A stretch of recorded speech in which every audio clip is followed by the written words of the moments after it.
The scorching summer sun pierced through the protective layer of my facial skin like poisoned arrows. Standing on the guard platform, sweat rolled down my cheeks and dripped onto my grass-green uniform with a pat-pat sound just like water being drawn from a tap. It was unbearably hot. I stood motionless, sweat from my brows soaking down past my eyelashes and stinging my eyes. Damn it, that blasted safety supervisor had taken the umbrella from the sentry post again, clearly bullying me, the newest member of the security department. Not that it mattered, when heaven is about to assign a great mission. A great mission, my foot. Am dying of heat. My name is Li Xiaoyao, an extraordinary name. Presumably my parents had high hopes for my future, wishing me to become a young hero who would help the weak and vanquish the wicked. But I let them down and grew into an utterly ordinary man. I had been a security guard at a tech company in Hangzhou for less than 2 months, enduring all manner of humiliation and trials. I often missed meals, there were no benefits, no meal allowance, and even my uniform was incomplete. Every day I was scheduled for the midday and afternoon shifts, my life as bitter as if I had been wrung out of bitter gourd juice. Moreover, I had naively fantasized about many beauties in uniform in the company. But after 2 months I discovered that those girls could scare a donkey to death without makeup, and with makeup they could scare you into losing control of your bowels. I glanced sideways. From the office building not far away a woman walked out. I recognized her. Wang Yin from the business department, known as the flower of the business department. A solid 9 for chest and legs, but a 1 for face. Wang Yin knew me. She swayed over with a graceful swing of her slender waist, her high heels at least 7 centimeters tall, making her snow-white legs look especially long and full. She walked up to the sentry post, stopped, looked at me, and smiled. Li Xiaoyao, the day after tomorrow is the launch of Tianming. What do you intend to keep this security guard job until you die? How about coming with big sister? Our business department is forming a game team. You can come and be our Look, I've got a limited edition game helmet. I glanced at it. It was indeed the recently released Tianming helmet. One helmet cost a full 1,000 RMB, while my monthly salary was only 1,000. It seemed to have little to do with me. Looking straight ahead with neither servility nor arrogance, I said, "Sorry, Sister Wang, I still have work to do." Wang Yin held the helmet and suddenly bent forward. "Oh, big sister just loves this cold attitude of yours. Think it over. If you change your mind, come find me. It'll cover your 3 meals and game cards, and..." She leaned over to look at me, her round, pert bottom gently swaying, and gave a charming smile. "And if you perform well, there might be a special reward." I kept silent. The woman, knowing when to leave, went away. Watching the flower of the business department swagger off, I breathed a sigh of relief. Behind me, old Yu, the safety supervisor, coughed and laughed. "Li Xiaoyao, so the flower of the business department has taken..." I said nothing and continued standing guard. Under the roasting sun, I was like an Australian roast chicken, almost done. I even felt that I was about to start emitting smoke. Actually, what tempted me wasn't the woman, but that game helmet. Tianming was a lifelike game that took 10 years to develop, with a realism rating as high as 97, far surpassing earlier large-scale games with a maximum realism of 39. As a hardcore gaming noob, I couldn't help being tempted. Unfortunately, my salary couldn't even afford game cards, let alone the expensive helmet. I shuddered slightly. Just when I was beginning to suspect I was going to be roasted, crisp old Yu in the distance suddenly shouted, "Li Xiaoyao, stop standing guard. Director Liu wants you at the photography department. It's the weekend, and they're shooting a set of model photos there. They need an extra hand." "Okay, got it." The photography department was on the 7th floor of the company. They usually invited celebrities or models to shoot behind-the-scenes footage promoting company products. Today, who knew who had come again? As soon as I entered the 7th floor, a photography department staff member recognized me. "Li Xiaoyao, hurry to the studio and help us move boxes." Just as I expected, my fate was to move boxes. "Hey boy, do you know who's being shot today?" He put his arm around my shoulder. I shook my head, no idea. "Whoever it is has nothing to do with me." He laughed. "You really are a blockhead. No wonder you still don't have a girlfriend." No girlfriend. Those 5 words, each as heavy as 1,000 Junes, struck my heart, like 5 heavy punches, thoroughly wounding my self-esteem. "Who is it? Why are you so excited?" I asked. "A huge star. And the super beautiful kind. Anyway, you're in luck today, boy. Seeing a first-line star with your own eyes is a blessing." "Huh? What star?" "I'm here to move boxes." After entering the photography studio, before I had moved many boxes, the studio supervisor started shouting, "Li Xiaoyao, go to warehouse 13 and get a ladder. Hurry." "Okay. I am a brick of the company. Move me wherever I'm needed." With this level of dedication, I should have been promoted to CEO long ago. I dashed to the warehouse door. It was locked, but I had the key. I jangled out a bunch of keys, located the right one, and opened the door. Clack. The key turned the lock, and I quickly pulled the door open. All at once I heard a startled cry, and then a sight nearly petrified me. A stunning young woman with an incredibly hot figure seemed to be changing clothes. She held a pink bra not yet put on. Lower still, a thin wisp of silk wrapped around a breathtakingly intimate place, and beneath that were a pair of exquisite, flawless long legs. She was so beautiful she defied description. She was stunned beyond words. She stood there for a full 2 seconds before hurriedly covering her chest. Looking at me, her magnificent eyes blazing with anger, she yet said with remarkable calmness, "Who are you?" I was stunned too. Without a word, I yanked the door shut. I nearly suffocated. I stood there in silence and touched my nose. Thankfully, no blood. There was no sound from inside either. This woman's appearance and attire were fresh and refined, completely beyond the league of the girls at our company, and her bearing was extraordinary. If nothing was wrong, she was the star they had talked about. Damn it, what exactly had I done? 170 centimeters tall, face a 10, figure a 10, 34D, without a doubt. My heart rippled involuntarily. At least my life hadn't been lived in vain. I looked at the door. The sign on it said dressing room B. It had been B all along, but ID read it as 13. That was no warehouse 13. Which bastard designed this door plate? The letter B was so spread out, it looked like 13. 10 minutes later, trembling with fear, I carried the ladder into the photography department. On the stage, bright lights focused on one person. She was a beauty in purple fashionable attire, holding our company's product in her hands, smiling warmly, so beautiful, it made one's heart ache. She sat there quietly like a maiden in serene repose, and her otherworldly temperament made even our photographer stare in unprofessional days. But my heart secretly jolted with alarm. This girl was none other than that 34D. Damn it, I really was in trouble now. Clack. I set down the ladder and whispered, "Supervisor, the ladder is here." Anything else? The photography supervisor was staring at the bow tie's fair long legs. He wiped the corner of his mouth and said nothing else. "You can go back first." Okay. As if granted a pardon, I was about to leave when the super beauty under the spotlight stood up and looked in my direction, the one in the security uniform. "Don't leave yet." The photography supervisor was startled. "Miss Lin, what's wrong?" The 34D looked at me, a mischievous glint in her beautiful eyes, and smiled with deep meaning. "My bodyguard had matters to attend to and just left. He'll be going back alone later. Let this security guard be my bodyguard for an hour." "Okay, sure." The photography supervisor patted me on the shoulder and whispered with a grin, "Good kid, you're truly blessed. She's probably taken a fancy to you." The corner of my mouth twitched. I looked up at him and thought to myself, like hell she has. She's clearly plotting how to do me in. Half an hour later, all the shots were finished. The 34D walked past us, bringing a faint fragrance, and smiled at me. "Wait for me here. Don't go anywhere." I nodded, saying nothing, my palms full of sweat. This was big trouble. About 10 minutes later, the 34D came out of the dressing room in a white top and white skirt, looking remarkably fresh. Her mesmerizing long legs were dazzling enough to make one's head spin, and her clean-featured face was so beautiful it could make one's heart ache. Unfortunately, I had no mood to appreciate it because I could sense the icy, murderous intent beneath her friendly smile. A girl like this was definitely far more lethal than any spoiled and willful little miss. "Come with me." She looked at me, smiling. I nodded silently. I followed her out through the company and found the sky outside covered with thick, dark clouds. It seemed that rain was about to pour. In the parking lot, a white Audi TT blinked its lights. I clenched my fists, not knowing what would greet me next. "Get in," the 34D said in a commanding tone. I obediently settled into the passenger seat. She sat gracefully in the driver's seat, put the car in gear, and released the handbrake. Turning to look at me, her stunning eyes held a light I couldn't understand. Smiling, she said, "Don't be nervous. Let's go out and have some fun." Have some fun? My mouth fell open, my heart hammering. Did she want to go out and drive fast, or did she want to toy with me? The engine roared loudly. The Audi TT shot out of the parking lot with a roar. It didn't linger in the city. It headed straight for the Tianping Mountain Ring Road on the outskirts. Meanwhile, thunder boomed across the sky and a torrential rain descended. Raindrops pattered violently against the windshield, yet the car didn't slow down. Watching it, my heart nearly stopped. Although the girl handled the car skillfully with the air of a master driver, driving like this was far too dangerous. She braked hard and stopped the car halfway up the mountain. She leaned quietly back in her seat, looked at me with a smile, and said, "Wait a little while." I said nothing. She made a phone call and said, "I'm here."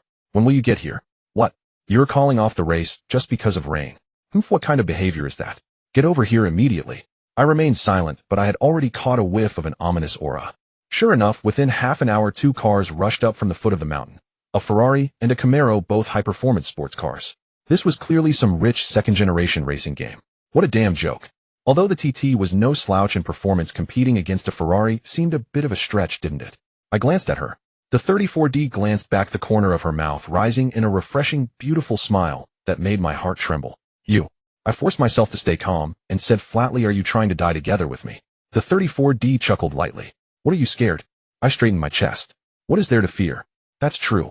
You stared at me so intently in the dressing room just now, so dying now would be worth it," she said. I said, "I'm sorry, I didn't mean to. I just wanted to get a ladder." The 34D stretched luxuriously and said with a slight smile, "It's fine. Don't take it to heart." In my heart, I roared I'm about to lose my life. How can I not take it to heart? Through the rain, the window of the Ferrari rolled down, revealing a young man with dyed hair who glanced over, his eyes brimming with arrogance. "You brought a JP along today, huh?" 34D smiled sweetly and replied obediently. My pride stung. I clenched my fist, longing to dash out and smash that Ferrari to pieces. But then I remembered I couldn't afford to pay for the damages. Forget it. Endure for now and stay calm. Let's start. Beside me, 34D released the handbrake and the engine began to roar. Meanwhile, the Ferrari and the Camaro also started to rev up. Whoosh! The car lunged forward with astonishing force, the pushback feeling intense. All three vehicles shot off simultaneously, speeding through the rain along the winding mountain road. A sharp turn loomed ahead. I gripped the handle tightly, gritting my teeth. At this speed, a drift was mandatory, or we'd plunge straight into the ravine. Swish! The beauty beside me spun the steering wheel violently while yanking the handbrake. A textbook drift maneuver. Sure enough, the tires screeched against the asphalt as the car executed a swift, sharp drift, conquering the treacherous curve and leaving the other two vehicles behind in its wake. 34D smirked, a sweet smile gracing her lips as she turned to glance at me. I met her gaze with calm composure, which seemed to surprise her, perhaps even disappoint her. She had likely expected me to be trembling in my seat, begging for mercy, shouting, "Please, mistress, spare me and let me out." Behind us, the Ferrari's engine roared with a menacing growl as it executed a graceful arc to reclaim the lead. Indeed, a true sports car was no match for the TT. The goddess gripped the wheel tightly, her beautiful eyes fixed on the road ahead as she pressed on the accelerator. Several attempts to overtake failed, leaving 34D frustrated, and she even came dangerously close to scraping the guardrail once. Splash!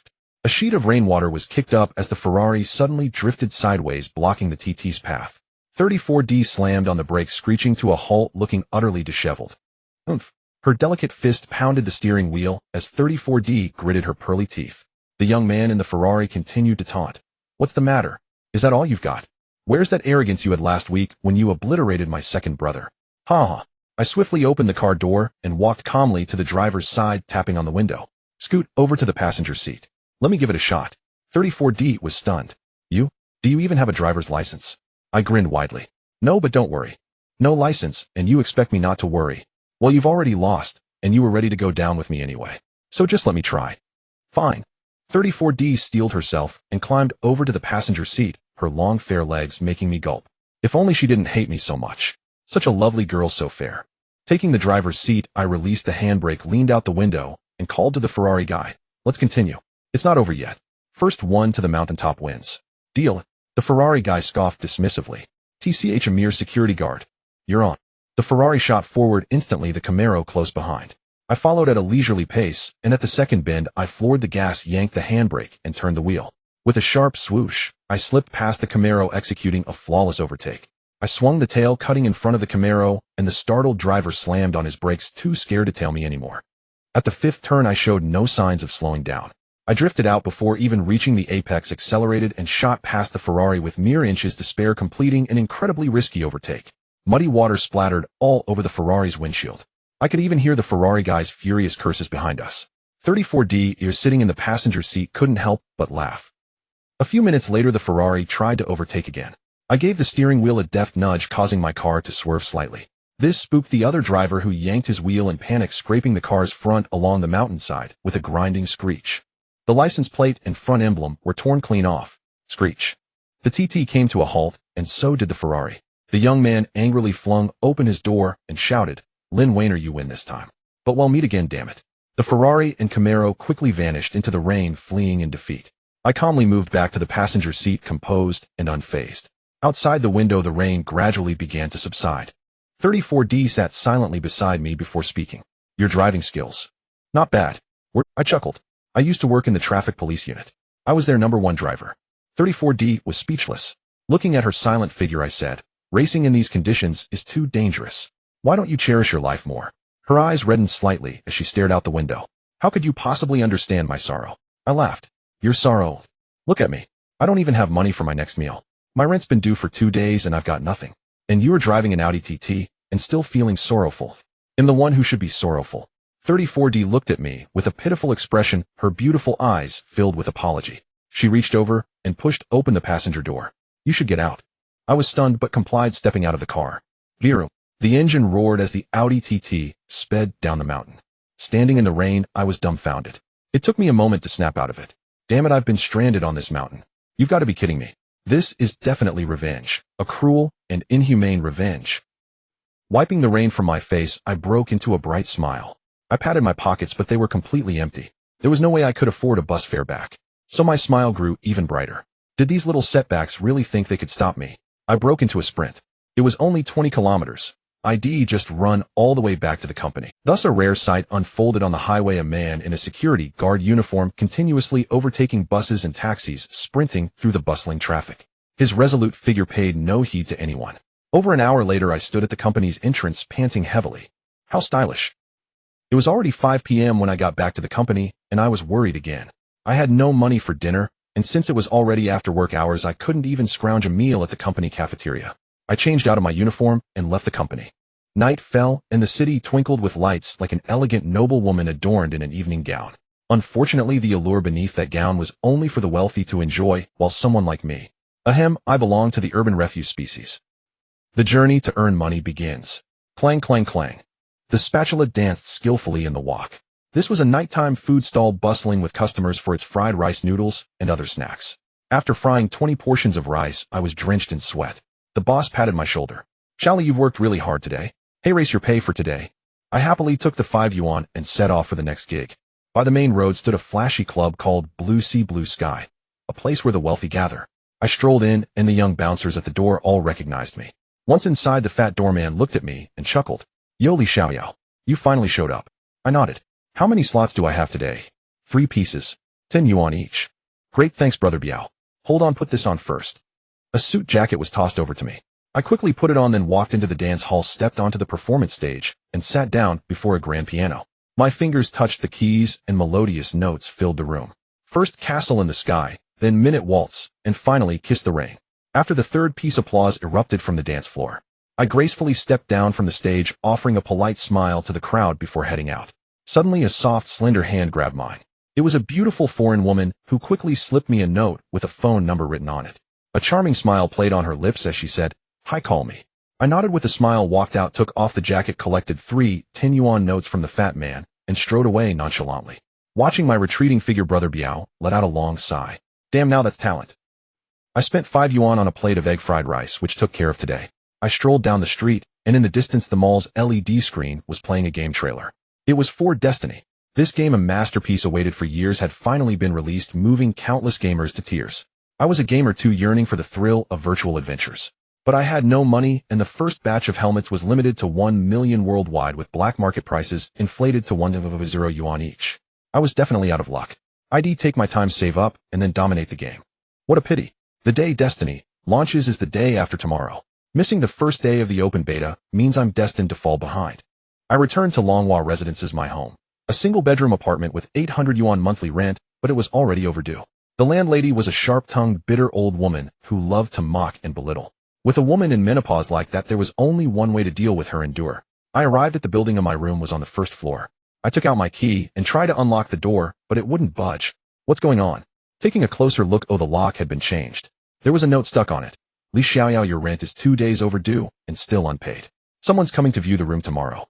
I've no choice. Your luggage is by the kitchen. I turned around and saw a bundle containing a quilt, a toothbrush, and some other toiletries, all wrapped up in a heap. My blood rushed to my head and my body trembled. Damn it, I've been kicked out. I looked up at the vast starry sky. On such a poetic and picturesque night.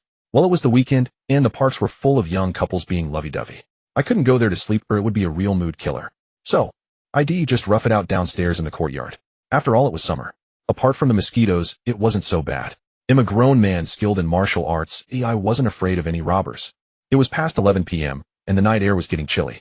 I wrapped myself in my cotton quilt, huddled in a corner of the yard, squinted my eyes, and gradually drifted off to sleep. Buzz, buzz. Mosquitoes buzzed incessantly around my ears. It was a tough ordeal, but it wasn't going to beat me. I took out my mosquito net, draped it over my face. A thick layer that didn't hinder breathing, but kept the mosquitoes out. So be it. A night passed, and the rooster crowed to announce the dawn. I opened my eyes and watched the rising sun slowly ascend, feeling poetic. Where will I wake from my dream tonight? By the willow bank, under the morning breeze and waning moon. Before I could finish, a hand rested on my shoulder. Brother Xiaoyao, why are you sleeping outside? Rubbing my sleepy eyes, I turned around to see a rather handsome young man, 24 years old. He was my old comrade from the game, named Song Han, nicknamed Little Wolf, specializing in the assassin class. He was the best player among our group. My brows furrowed tightly. To think that Li Xiaoyao, a man of great valor, had been kicked out and ended up sleeping under the open dew all night. How could I let my good brother know of such a disgrace? If he found out, it would be a disaster. I whispered, I've been cultivating a profound martial art lately, needing to absorb the essence of heaven and earth, the wind, frost, rain, and dew. So I slept outside last night. You understand. Little Wolf, why are you here? Song Han glanced at my toothbrush and instant noodle bowl beside me, his mouth twitching. Looks to me like you got kicked out. How long has it been since you paid rent? I shook my head. It's all an illusion. We're both adults. You must see through the surface to the essence. Didn't your politics teacher teach you that? Song Han grinned. Brother Xiaoyao, stop fooling yourself. Did that stingy landlady give you a hard time? I shook my head. How could that be? You're overthinking it. Just then the door to a room on the right opened. The landlady poked her head out, pretending not to see us, and grumbled, that Li Xiaoyao didn't come back last night. Not only does he skip rent, but he won't even pay the utility bills. He asked for an extension. What's wrong with young people these days? Strong and healthy, yet unwilling to do honest work, can't even afford rent. Such a disappointment. A man like that deserves to be single forever, a lifelong bachelor. I remained silent. You can call me poor, but cursing me to a lifetime without a girlfriend is too vicious. Song Han smirked. She really is harsh. Brother Xiaoyao, it's a wonder you've put up with her for so long. How about I storm in and twist her head off? I said, lay down the butcher's knife, young hero. Song Han said, then wait for me for half an hour. What for? You'll see in a bit. I packed up my bedding and belongings into a bundle ready for anything. After a while, Song Han returned carrying a stinking big bucket filled with yellow manure. I couldn't help frowning. Little Wolf, what's this about? Song Han chuckled, pulling a plastic bag from his pocket filled with green grasshoppers and other insects. He laughed. I specially went to Uncle Liu's yard to get some fresh hot manure and grabbed a bunch of grasshoppers and crickets from Aunt Wang's yard. Haha, since your landlady is so shameless, let's give her a taste of the lost art of dung hopper. I shuddered, anticipating what would happen next. Brother Xiaoyao, stand back. Okay. I grabbed my bedding and dashed more than 10 meters away. Song Han placed the bucket of dung against the landlady's wall, then opened the bag and dumped the grasshoppers in. The insects covered in the golden filth jumped and crawled onto the wall and windowsill, leaving behind trails of poetic, yet impossible to clean marks. Taking a deep breath, I suddenly slapped Song Han on the shoulder. Little Wolf, you truly are a brother I've cultivated over 3 lifetimes. Song Han grinned. Quick, let's get out of this place. All right. Behind us, the landlady's hysterical curses echoed, but it didn't matter. I never planned to see her again. On the street, I carried my luggage while Song Han helped with the dishes. Brother Xiaoyao, I came to find you for a reason, he said, holding a porcelain bowl. I nodded. I know, tell me what's up. Song Han stopped, clenched his fists, his eyes burning with determination. He smiled. I want to find you, old he Fox, and the others to reform the Dragon Slayer studio. Let's carve out a heroic legacy in Tianming. What do you say? I glanced at him. Do you have money to buy a helmet? Not right now. Well then wait a bit longer. Let's earn some. Brother Xiaoyao, you've been kicked out. What will you do now? Even finding a place to stay is a problem, Song Han said, looking at me with concern. I laughed freely. If you think this can stump me, he'll go to the company and apply for the night shift. From now on, I'll spread my bedding in the company lobby to sleep. They have a water dispenser and a restroom, so everything's covered. Song Han nodded. All right, that's a plan. Once I've saved enough to reform the Dragon Slayer, he'll find you again. No problem. Go on, where are you hanging out these days? Oh, I got my pastor's license. I help host weddings at the chapel. Good, that's promising. I gave him a thumbs up. Go find a document forger to get me a pastor's certificate too. We'll host weddings together. Great. At the company, old you, the safety supervisor, slammed the table and pointed at my nose. You can't just get the night shift whenever you want. Our department has plenty of security guards, and everyone wants it. You want to hog it all? Not a chance. And what's with bringing your bedding to the company? What are you trying to do, start a revolt? I smiled gently. Boss, I wouldn't dare. At least you know your place. You're on the afternoon shift today. Now take this pile of junk bedding out of here. Yes, boss. I carried my bedding out of the company gate. Well, rejected again. The idea of sleeping at the company was a dead end. But even if the world rejects me 1,000 times, I'll treat it like my first love. I need to keep a positive attitude because attitude determines everything. He'll just find another way. Just then a police car screeched to a halt beside me. The door opened, and a familiar figure emerged. It was Wang Xian, the captain of the Criminal Investigation Unit, and my former superior. Get in, Wang Xian said calmly. I nodded, tossed my bedding in, and sat in the back. Captain Wang, you're not thinking of inviting me for tea, are you? It's been 2 years since I left the Criminal Investigation Unit. There shouldn't be any unfinished business, right? Wang Xian laughed. You rascal. Tisk, you went from SWAT to CID, from CID to traffic police, from traffic police to auxiliary police, and from auxiliary police to a security guard. Others climbed the ladder of success. You're just taking an unconventional path, aren't you? I felt a bit awkward. It's nothing. Wang Xian gave me a deep look. When you were kicked out of the CID, I knew it wasn't your fault. But you were too straightforward. You insisted on investigating a case no one dared to touch. You caught the killer in the end, but you saw the consequences. They had ways to get to a small cop like you. I wanted to protect you, but I was powerless. You don't blame your old uncle, do you? I shook my head with a smile. Let's not talk about the past. I've forgotten all about it. Humph. Wang Xian crossed his arms and said calmly, "This time I came to give you a mission, a very serious one. I hope you'll consider it." "What mission?" I asked. Wang Xian said, "You know Tianxin Group, right? They're the largest military-industrial tech provider in southeastern China and a leader in cutting-edge technology." I nodded. "I know. What about them?" Wang Xian smiled. Tianxin Group's immense power is coveted by many, even foreign forces have infiltrated. However, the chairman of Tianxin Group is a military man himself and doesn't fear them. His only weakness is his daughter. He's hired many bodyguards, but almost none are up to the task. So I thought of you. I sneered. No, I'm never accepting these so-called missions again. I've had enough of being the scapegoat. No, this time is different. You just need to protect that young lady from any harm. And the commission is quite generous. My eyes lit up. How much? 8,000 yuan a month. I weighed the options and shook my head firmly. Forget it, I refuse. Uncle Wang, I don't want to do that kind of life-risking work anymore.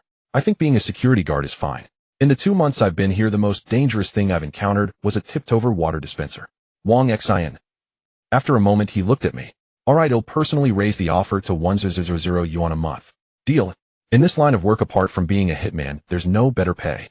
What a huge temptation. I was almost breathless, a fierce battle raging in my heart. 10 grand. Well, I need to think about it. I don't want to sign another soul-selling contract. Captain Wang glanced at my luggage and said then, besides the 10K monthly salary, he'll throw in an air-conditioned quilt, a down-filled one. What a... My body trembled and I clenched my fists. An air-conditioned quilt down-filled. No human can resist a down-filled, air-conditioned quilt. All right, I'll do it. Wang Xian smiled. Deal. I thought for a moment and added, but you have to return my old partner. I don't want to protect a heiress worth over 100 million with just my bare fists. Wang Xian nodded. All right, your gear is in the trunk. Go get it. Once you have it, it'll take you to meet the employer. If there are no issues, the agreement is official. All right. I got out, opened the trunk, and saw a long black case lying there, feeling incredibly familiar. I opened it to reveal a somewhat ancient long sword. I reached out and touched it, a familiar solid feeling spreading through my palm. I couldn't help but smile. Little Black, it's been 2 years. Wang Xian stood by and said, I staked my old life to get this weapon out for you. Humphrey Xiaoyao, you've got some nerve. You used a sword like this to chop off both hands of the former City Bureau Committee member's precious son. There's nothing you wouldn't dare to do. I said calmly, some things if no one else will do them, I will. Let's go, we're off to meet the employer. All right. A dozen or so minutes later, the car slowly stopped beside a magnificent gym. I wrapped the sword Little Black in black cloth and held it in my arms as I followed Wang Xian inside. From a distance, I could hear the sound of fencing. There's an expert here. Entering the venue from a distance, 2 figures were sparring with swords stroke by stroke. They weren't using the lightweight fencing foils of competition. Instead, they wielded heavy, ancient greatswords, much like my own Xiaohei. One of them, clad in a black overcoat, carried an air of distinction. A confident smile played on his lips as his sword effortlessly neutralized his opponent's attacks. He exuded the aura of a victor. Without a doubt, this was my employer for this mission, the legendary chairman of Tianxin Group. Wang Xian led me forward, calling out from a distance, President Lin, the person I mentioned has arrived. The man paused his sword, turning with a smile. Captain Wang, you're here. Let me see this remarkably talented young man you've been praising so highly. Wang Xian gestured towards me.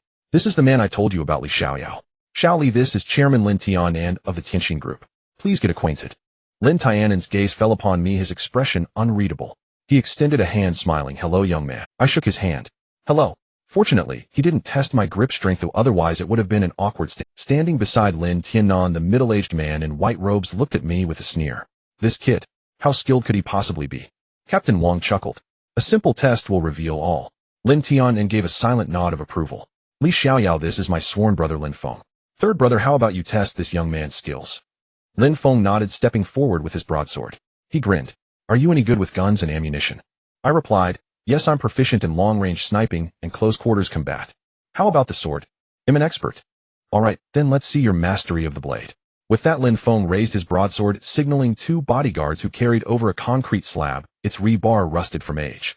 A contemptuous smile curled on Lin Feng's lips. Can you cleave this in one stroke? In a flash, his sword came down. With a sharp clang, the concrete slab split cleanly in 2. Captain Wang was stunned. Impressive, truly impressive. Li Xiaoyao, your turn. I walked forward silently, taking a brand new Han sword from Lin Tiannan. Raising it slightly, there was a crack as the blade sliced through the concrete, cleanly and effortlessly. Lin Feng was dumbfounded. Well done. Let's continue our duel. But Lin Tiannan interjected. Third brother, there's no need. Li Xiaoyao is more than twice the swordsman you are. Big brother, what do you mean? Lin Feng asked, puzzled. Lin Tiannan stepped forward, pointing at the blades. Third brother, although you cut through the slab, your sword's edge is now dulled. Look at Li Ziweo's sword. It's made of the same material, yet it's perfectly intact. Don't you see the difference? Lin Feng was taken aback. Why is that? Lin Tiannan smiled faintly. You used brute strength to force the blade through. He, on the other hand, channels his qi, wrapping the blade in a current of energy to cut through. The true edge is the qi, not the steel. Do you understand now? All right, Li Xiaoyao. Since Captain Wang vouches for you, your character isn't in question. Tomorrow you will accompany my daughter to Luhua University for enrollment. She's a freshman, and so are you. Your enrollment papers will be processed this afternoon. Luhua University. A freshman. My mind was a whirlwind. Mr. Lin, I'm 25. Don't you think I'm a bit old for a freshman? It might seem a bit mature, but what matters is having a young heart. I was speechless. Dazedly, I walked out of the gym clutching Xiao He and sat in the police car. Captain Wang gave me a stern lecture. Luhua University is a prestigious, expensive school essentially for polishing one's resume. Remember, your tuition is coming out of our department's budget. If you end the semester with 7 failing grades and have to retake all your courses, you're done for. Regret washed over me. I don't want this job anymore. There's no turning back. If you break your contract, I'll personally see to it that you're locked up for 10 years. I was speechless. Since I had a new job, I needed a new mindset. I received 1,000 RMB in cash from Captain Wang. Alright, I'll find a place to live near Luhua University. They'll deal with the rest later. Carrying my bedroll and luggage, I arrived in front of Luhua University. From afar, the campus looked like a beautiful park. Holding Xiao He, I walked around the campus perimeter, then entered the nearby residential area to find a new place to stay. Spotting an ad on a telephone pole, I made a call, found the address, and knocked. Soon a 100-kilogram woman opened the door, smiling. Looking for a room? Come on in. I stepped inside and frowned. The living room floor was littered with fruit peels and worse, a used condom. My first impression was terrible, absolutely terrible. How's the environment here? Is it noisy at night? I asked. This was a crucial concern. My previous place had been a nightmare, a neighborhood unfit for human habitation. Especially my old room. I'd fantasized about a beautiful 34D woman next door, but instead I got a beer-bellied middle-aged man. And he wasn't just any man, he played the eru at 3 o'clock every morning. Last week it was the cowherd Wang shower, this week it's Zhang Yuxing's the sea. I work early day and late shifts, and I have to endure his nightly torture. If the sea could take away my sorrows, it should take him away first. I raged internally for a long time. Then the landlord looked at me and said, the environment is quite nice, not too noisy. Don't worry, come take a look at the room. I nodded and walked into the room, only to hear the headboard of the next room banging against the wall, accompanied by a woman's rhythmic moans. I blushed furiously. It's tough being a guy who's never had a girlfriend. How much is this room? I asked. It's a 3-bedroom apartment. The last room is 400 yuan a month with a 3-month deposit and 1 month paid up front. That's 1,600 yuan in total. The landlord said. I shook my head. That's too expensive. For the standard. 400 a month. The landlord replied, this is the going rate around here. You'll find the same price in other neighborhoods. It's not expensive. It's up to you. Take it or leave it. I can rent it to someone else. I frowned, pacing over to the window. I pulled open the curtain and saw a girl singing naked in the building across the way. I turned around resolutely. They'll take this room. The next morning I woke up, got dressed, grabbed a small bag, and headed out. This place would be my temporary little nest. August 25th was the registration day for new students at Luhua University. When I arrived at the school gate, it was already a sea of people. My phone rang. It was Captain Wang telling me to wait for him on the right side of the gate. After meeting up, I scanned the crowd. Captain Wang, who exactly am I protecting? Wang Xin gave a mysterious smile. I'm not entirely sure, but the rumor is. Lin Tiannan's daughter is a stunner, even more beautiful than those actresses. I nodded. That's good then. Soon a Lincoln pulled up and a girl escorted by several bodyguards entered the campus. Among them we recognized a man walking in front, Lin Feng. The crowd parted, revealing a beautiful girl in a short skirt. She was pulling a suitcase, and as a breeze passed, her long hair flowed. Her stunningly beautiful face was a beacon in the crowd, quickly drawing everyone's gaze. Her eyes, as beautiful as gems, widened as she stared at me. It's you. My heart sank. Of all people, her. The one I have to protect is the 34D goddess. This is the end. My life is over. Lin Feng smiled. Oh, you two know each other. Li Xiaoyao, this is the person you'll be accompanying to school. My big brother's precious daughter, Lin Weiner. Weiner, come meet your new classmate. Lin Weiner walked over, pulling her suitcase, her short skirt fluttering, her long snow-white legs captivating. A breathtakingly beautiful smile graced her face as she said sweetly, Li Xiaoyao, hello. Despite her friendly greeting, I could sense a hint of killing intent. Even in the August heat, a chill ran down my spine. Damn it, my future looks bleak. I nodded and said, hello, Wainer. Let's go register. She grabbed my tie and led me towards registration, glancing at the black object wrapped up and attached to my bag. What's that? I replied, my meal ticket. The 34D goddess, Lin Wainer smiled and waved to the bodyguards behind her. All right, I'm fine. You can go back. Uncle, you can go too. Lin phoned Captain Wang and the others left to have tea. I was led by Lin Wainer to the registration area. Having never attended university, I felt like she was the one showing me around. Arriving at the registration desk in her short skirt, Lin Wainer handed over her admission letter. Chinese Literature Department, Lin Wainer. And also, a Chinese Literature, Li Xiaoyao. The senior student looked up, his jaw dropping, drool nearly spilling. Oh, Junior, you're assigned to building No. 1 for girls. Shall I walk you there? Lin Wainer smiled sweetly, her beautiful eyes narrowing. No need. He'll just ask which building he can walk me there. I can find my way. The senior wiped his mouth. Li Xiaoyao is in building No. 2 for boys. You're not far apart. Oh, thank you, senior. Hey, Lin Wainer, can I get your QQ? Inside the girls' dormitory, Lin Wainer's room was on the 4th floor. She was the only one there for now. I carried her 2 suitcases upstairs and set them down. Miss, give me your phone number so we can stay in touch. Okay. After we exchanged numbers, Lin Wainer opened her suitcase, revealing 2 gaming helmets, one white, one fiery red. She weighed the red one in her hand and handed it to me. Here, this is for you. I was stunned. This? The Tianming gaming helmet, this is. Lin Wainer said flatly, Dad said for you to get into the game and keep an eye on me in that world. Is that clear enough? I nodded, holding the helmet. Miss, will you hate me? Lin Wainer bit her red lip, giving me a long, deep look. She crossed her arms, her 2 firm peaks straining against her top, and smiled. That's a hard question. I'll answer it with my actions later. Now go to your dorm. Leaving the girls' dormitory, I clutched the fiery red helmet, a VIP edition no less. My heart soared. Screw it, whether she hates me or not, my journey of conquest in Tianming has already begun. In the afternoon, I had a brief phone call with Lin Tiannan. The instructions were simple. I was to protect Lin Wainer with my life. And if any male student on campus dared to lay a hand on his precious daughter, I was to deal with it first and report later, or simply inform him directly. Of course, he emphasized one final point. I was not to harbor any thoughts toward Lin Wainer myself, as he was certain she would never fancy me anyway. That stung a little. The student dormitories at Luhua University were quite impressive. 2 to a room with bedding and daily necessities provided in full sets. Sitting in the spacious dormitory, I finally understood why Captain Wang had winced so painfully at the tuition fees. A single semester here would cost tens of thousands at the very least. At dinner time, I arrived alone at the entrance of building No. 1 for female students. Before long, Lin Wainer came downstairs accompanied by another girl dressed in green. She was quite beautiful, the kind who would stand out brilliantly in any crowd. Yet standing beside Lin Wainer, she paled slightly in comparison. Watching from a distance, I sighed inwardly. This girl had chosen her friends poorly. The 2 young ladies walked straight up to me.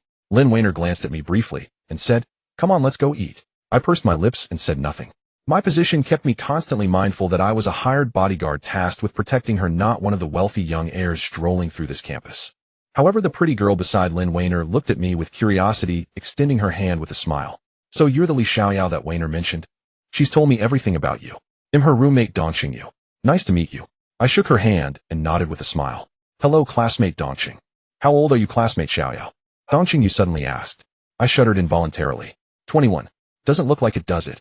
She grinned mischievously, tilting her head to study me further. I clenched my fist. Fine, 23 then. Definitely not. You must be here dropping off your kid for school. Dongqing Yu was about to keep teasing me when Lin Wainer interjected with a laugh. All right, Xiaoyao, stop teasing him. What's so fun about this dullard? Let's hurry up and eat, then get some early rest. Tianming launches at noon tomorrow, and I'm aiming for the top spot on the level leaderboard. Dongqing Yu giggled. Fine, but I still think Li Xiaoyao is quite amusing.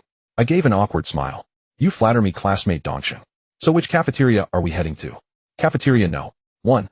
All right. The 2 pretty girls walked ahead, chatting animatedly about campus life, their spirits high and laughter ringing through the air. Lin Wainer finally revealed a genuinely warm smile. Watching her from behind, I silently reflected. She truly was beautiful when she smiled. At Cafeteria No. 1, we took a 4-seat table. Lin Wainer and Dongqing Yu sat across from me, while I sat alone on the other side. The 2 girls ordered Western food, while I ordered 2 portions of egg fried rice and a bowl of crab roast soup. Lin Wainer swiped a golden card to cover the bill. As a bodyguard, freeloading off her meals was a truly delightful perk. As for my salary, I'd save it up, hoping to soon afford 3 more game helmets so that Wolf, Lau, and Fox could enter the game and rebuild the Dragon Slayer studio to its former glory. Ahem, though truth be told, the Dragon Slayer studio had never actually achieved any glory. Xiaoyao, Dongqing, you looked at me with a smile. Weiner told me you have a game helmet too, and you'll be accompanying her in Tianming, right? I nodded. Yeah, mine's helmet number 000747. Pretty early number. Lin Weiner pouted. My dad had people queue up overnight to get those numbers, so of course they're early. That helmet was originally meant for someone else, but that person ended up buying their own, so you got lucky. Dongqing, you asked with a smile. Xiaoyao, have you played games before? I counted on my fingers and said, back in 2014, didn't a game with 27 realism come out called Conquest? I played Conquest. Oh, Dongqing, you widened her beautiful eyes and laughed. I played Conquest too. What was your ID, and what was your overall battle? Net ranking. I raised my head proudly. Forget the ID, I've nearly forgotten it myself. My battle. Net ranking was 397000th. Dongqing, you burst out laughing. As far as I know, Conquest's total active player base is only about 5 million. So that puts you in the lower middle tier, doesn't it? I nodded. Pretty much. A look of despair crept across Lin Weiner's beautiful face. Ugh. So, the VIP helmet I gave you is going to waste then. What a shame. Dongqing, you gently nudged Lin Weiner's shoulder and said, everyone has their pride, you know. Don't put it like that. Hey Xiaoyao, since all be playing Tianming together, what are your plans? 5 races, 9 classes. What are you thinking of choosing? I looked bewildered. I haven't even looked at the game. Lin Weiner looked indignant. You didn't even read the materials, and you still had the nerve to accept my helmet. I squinted at my beautiful employer and smirked. It's no big deal, really. Once I get in the game, I'll see the options and know what to pick. Classmate Dongqing, why don't you tell me? What races and classes are there? Dongqing Yu was an absolute veteran gamer and recited the details like the back of her hand. The 5 races are humans, wind, elves, barbarians, undead, and moon spirits. Barbarians have the highest strength growth, wind elves have the highest ranged attack growth, moon spirits excel in extended battles, and the undead have a 15 melee attack growth. They're the sneakiest of the bunch.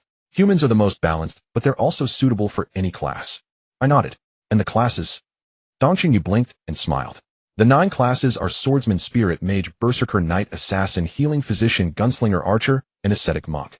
As the names suggest, and since you've played games before, you know what each class does. Oh, I haven't asked you yet, which race and class are you thinking of going with? I took a deep breath and said simple. I want to pick a support class, preferably one that can heal.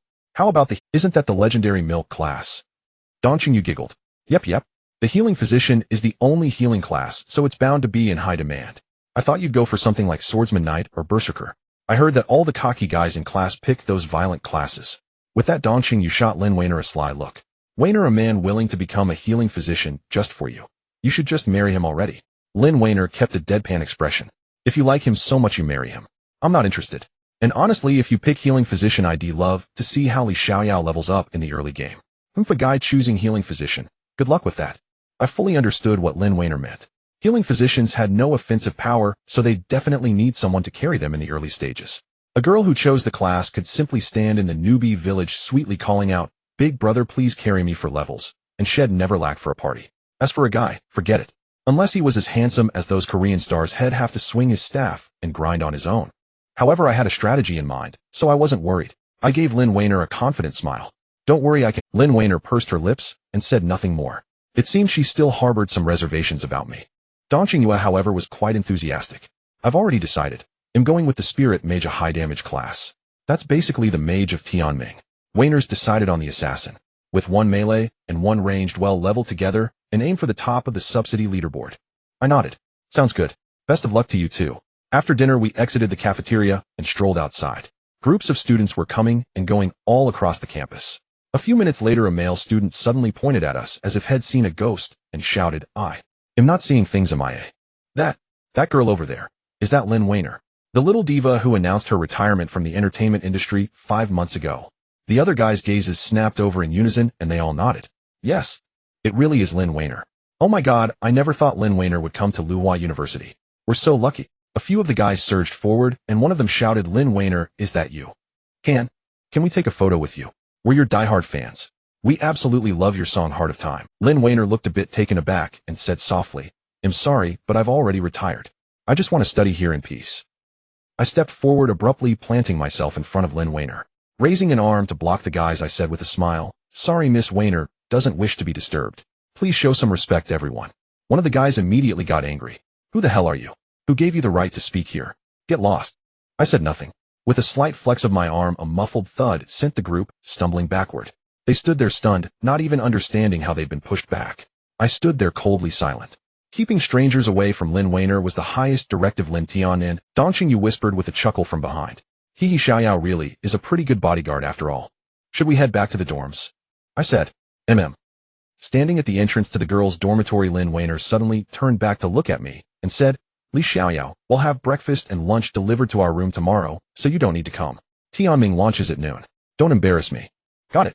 I nodded. I watched Lin Weiner head upstairs before finally turning to leave.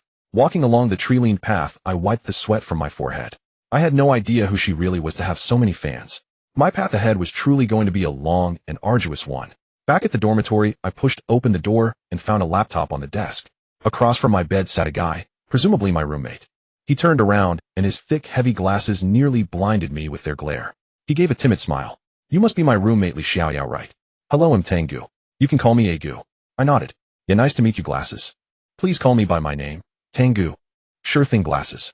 Glasses was definitely over 25. He even had forehead wrinkles. Who knows how much money this guy had to fork over to get into this school. Disgraceful. Glasses pushed back his chair and scrambled over, face brimming with excitement. Just now, I saw you having dinner with Lin Weiner in the cafeteria. What's your relationship? Man, knowing Lin Weiner, you're living the dream. What's so great about it? I asked, a bit confused. Who exactly is Lin Weiner? Damn, Glasses slammed the table. You don't even know? Lin Weiner. 2 years ago when she was 17, she became famous all across Asia with her song Heart of Time. She was hailed as the new little diva, the goddess of countless guys' dreams. Unfortunately, she retired from the music scene 5 months ago. Nobody knew she'd ended up at Luhua University. I was stunned. So she can sing too. Glasses nearly spat a mouthful of blood onto his computer screen. The next day at 11 a.m., with a full hour remaining before the launch of Destiny, I finished a quick boxed lunch early and waited with Glasses in the dorm for the servers to open. Meanwhile, I managed to dig up Glasses' background. As it turned out, the guy was a self-made entrepreneur who'd raked in tens of millions from a chain of internet cafes. Had shelled out $3 million to attend Luhua University, claiming he wanted to become a man of learning. But from the looks of it, he was planning to spend the next 4 years gaming with me and coasting through life. On the desk lay a promotional magazine for Destiny, filled with game information. I flipped through it, finding nothing particularly remarkable. However, in the game design section, listing 1 lead designer, 4 associate designers, and a team of 150, one name among the associate designers caught my eye: Lin Cheng. A shiver ran through me, and I froze. Could it be that old man? I swiftly pushed my chair away, shoving Tangu aside from his computer, and said, Glasses, let me borrow your computer. Huh? What's going on? Glasses asked, startled. Hey, don't be so rough. What's wrong with you, Li Xiaoyao? I quickly opened a web page and searched for Lin Cheng Destiny. Sure enough, there he was. Lin Cheng, one of the principal designers of Destiny, responsible for the deep spiritual aspects of the game. There was even a photo of him. The moment I saw that old man's familiar smile, my own vanished. It was really him, that old codger. Glasses stared at me in astonishment. Hey buddy, what's wrong? You know this Lin Cheng? I shook my head, but said nothing. How could I not know him? I had trained under him from age 14 to 19. And now that old man had gone and become a lead designer for this massively popular online game. Frowning, I said, Glasses, Destiny is clearly just a game. Why would they pick some old geezer like him to be a designer? I just can't figure it out. Glasses laughed. That's where you're wrong.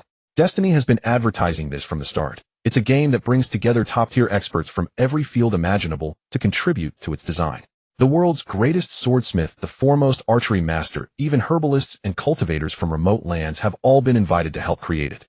This game is meant to integrate with reality, offering profound improvements in spirit, energy, and mind. You can even create your own techniques. In short, it's a paradise for game enthusiasts. Create your own techniques. I murmured. So that's how it is. What's up? You look obsessed, Glasses said, punching me lightly. I smiled and shook my head. I'm fine. Let's get ready to log in and wait for the servers to open. Yeah, just wait. Once I level up, I'll come show you the ropes. Show me. You'd better not get yourself killed by the monsters first. The game info says they're vicious. You lose a level every time you die. Be careful. I know. I'm ranked 7,000 in Conquest, you know. How could I possibly have trouble with Destiny? Stop bragging. I grinned, thinking back to what Dongqing Yu had said. She was ranked 79th on the Conquest Battle.net, absolutely top tier. And supposedly Lin Weiner was ranked even higher. These people really were something else, pouring their wealth into gaming and becoming more ferocious than the last. At 1150 a.m., I put on the game helmet and scanned my iris to verify my identity. Of course, the system confirmed I had no existing character and needed to create a new one. For now though my vision was pitch black with only a launch countdown visible. I couldn't do anything yet. I endured 10 agonizing minutes of waiting. Glasses had mentioned that players who entered the game first would get rewards, but I wasn't counting on that. My priority was to perfect my character's appearance, then achieve my ultimate life goal in the game, finding a girlfriend. 3, 2, 1. Finally, after the countdown, the servers opened. My vision cleared, and I found myself in a solemn, ruined temple, more like a desolate wasteland. Blazing fireballs streaked through the air. Below, a battlefield stretched out, warhorses neighed, arrows flew in torrents, and a mighty tree stood tall against the sky. Beneath it, cavalry charges collided in a bloody mess, while brutish barbarians with tusks wielded battle axes, letting out bestial roars. Atop the mountain peak sat a beautiful maiden clad in armor, her lovely eyes narrowed as she surveyed the battlefield. Suddenly she rose to her feet, her long shapely legs bending slightly. With a whoosh she launched into the air and descended into the valley. She spread her arms, and with a whomp a massive blood-red umbrella unfurled, carrying her swiftly to the ground. Her blade slid from its sheath and came crashing down. Boom. The sword light tore through a charging group of barbarian cavalry, shredding them into a heap of flesh. A slight smile curved the maiden's lips, radiating confidence. She swung her blade, tracing a circle around her, and waves of blazing sword chi erupted, blazing and cutting through the battlefield with deadly speed. Roar! A massive figure descended from the sky, a barbarian hero wielding a golden battle axe. The axe blazed with flames as he swung it down fiercely at the maiden. Her gaze sharp, the maiden sidestepped backward, reaching behind her to retrieve the blood-red umbrella. She thrust it forward, its ribs spreading to form a defensive shield. But with a bang the defense failed, and she was sent flying like a cannonball. The barbarian shot forward, his axe clashing against the umbrella before the spike at its base plunged into her chest with a sickening thud. The maiden's eyes flew open, flames dancing in her pupils. A dagger flashed, leaving a crimson line across the barbarian's throat. She soared into the air, clutching his severed head, and hovered triumphantly at the pinnacle of the world tree. The scene rapidly shrank, revealing that this was but a glimpse of one canyon. The entire Destiny world map unfolded before my eyes: 7 human cities in the south, the central sea of no return ruled by the sea serpent race, and a vast unknown territory in the north, blood-red and shrouded with ominous visions of snarling dragon heads, cruel undead, and colossal savages. The map then froze, and the words Destiny blazed across the sky. The opening cinematic was nothing short of exquisite and awe-inspiring. Next, the screen returned to the beginning, and the system's spirit prompted, "Please choose your race." 5 races appeared before me: human, undead, moon spirit, barbarian, and wind elf. I scanned through them. The undead were too hideous, clashing with my goal of being tall, handsome, and cool. The moon spirit race was impressive, but only available to female players. The race was literally called moon spirit maidens. Barbarians were too brutish. Wind elves had natural wings and could fly, but their health was too low, making them easy to kill. In the end, my choice was clear: human. Humans were good, approachable, and relatable. I confirmed my choice of human, and the system automatically scanned my appearance, gradually transforming the human male into my likeness. He wore a simple shirt and held a wooden sword. Looking at the avatar, I had to admit it was quite handsome. No adjustments needed. Next, the system spirit prompted, "Please choose your class." No contest. Among the 9 classes, the one I admired most was the healing physician. Selfless, dedicated to saving lives. Truly the heroic spirit of a young chivalrous soul, like myself. A faint smile crossed my face. Once I thought about my future leveling strategy, I couldn't help but feel a bit shameless. I confirmed my choice: healing physician. A version of me clad in simple cloth appeared before me, 1.8 meters tall, the prototype of a tall, handsome, and rich man. The system spirit then prompted, "Please enter your name." I pondered for a moment. I'd already thought of a series of keyboard symbols appeared before me. I directed my thoughts to type in the characters: 3 heroes versus Jiao Chan. Ding. System message: "This name is already in use." I clenched my fist in utter disdain. Ugh, who would grab such a lewd name? Moving on to my second choice, this time opting for something more artistic: "Fair lady, please wait." Ding. System message: "This name is already in use." Another system message, and my heart was nearly shattered. These beasts were too shameless. Continuing, I tried the next name, this time going for something more endearing. "Please don't let this one be taken either." Carefree brother battles the world. Ding. System message: "This name is already in use." Damn it. I nearly spat blood. I steadied my mind, calmed my spirit, and gritted my teeth as I typed in a name I had used long ago, but abandoned for ages: carefree and unrestrained. Ding. System message: "This name is not in use." Confirm. Finally. Well, at least I could get a name. What more could I ask for? I confirmed, and a character was created. The system asked, "Enter the game now." Upon confirmation, a flash of light enveloped me, and I officially entered the world of Destiny. The light scattered, revealing a shabby, dilapidated hall. Around me were broken stone pillars, and beyond that a dense crowd of new players. A system message informed me you have been assigned to No. 19 Newbie Village, Grass Dog Village. Grass Dog Village, what a name. Standing on the platform, I didn't rush to leave. Around me, players who had just entered were pulling out crude weapons and charging out of the village with excited shouts, eager to level up quickly. I mentally commanded my personal panel to open. With a flash, my stats appeared before me. Truly formidable, carefree, and unrestrained apprentice healing physician, level 1 attack, 11 defense, 2 HP, 100 MP, 50 charm, 0. What an impressive set of stats. With 11 attack, could I even kill a chicken? Definitely. In my hand was a worn-out staff. I glanced at it. So this was where my 11 attack came from. I stepped forward, but I wasn't in a hurry to rush out and fight monsters. There was no way I could outpace the others anyway. As a young hero devoted to healing the world, I needed to bide my time and accumulate strength, not compete with those common folk for the grass dogs outside. I arrived at the blacksmith shop. A burly man looked at me and said with a hearty laugh, "Hey kid, looking to buy a weapon?" I nodded and opened the item list. There was an iron sword usable at level 1 with 13 attack, but it cost 15 copper coins. My inventory only had the 10 copper coins the system had given me. What a ripoff. After a moment's thought, I unequipped my staff and sold it for 7 copper coins. Now I had 17. I promptly bought the iron sword with 13 attack. It wasn't a high-end weapon and didn't require much wrist strength. As a healing physician, I sometimes had to perform surgeries, so I relied on my hands. My wrist strength was more than sufficient. Gripping the iron sword, I set off. Before I even reached the village entrance, I stumbled, and a group of berserkers trampled over my head with their battle axes. Were these guys really that eager to go kill grass dogs?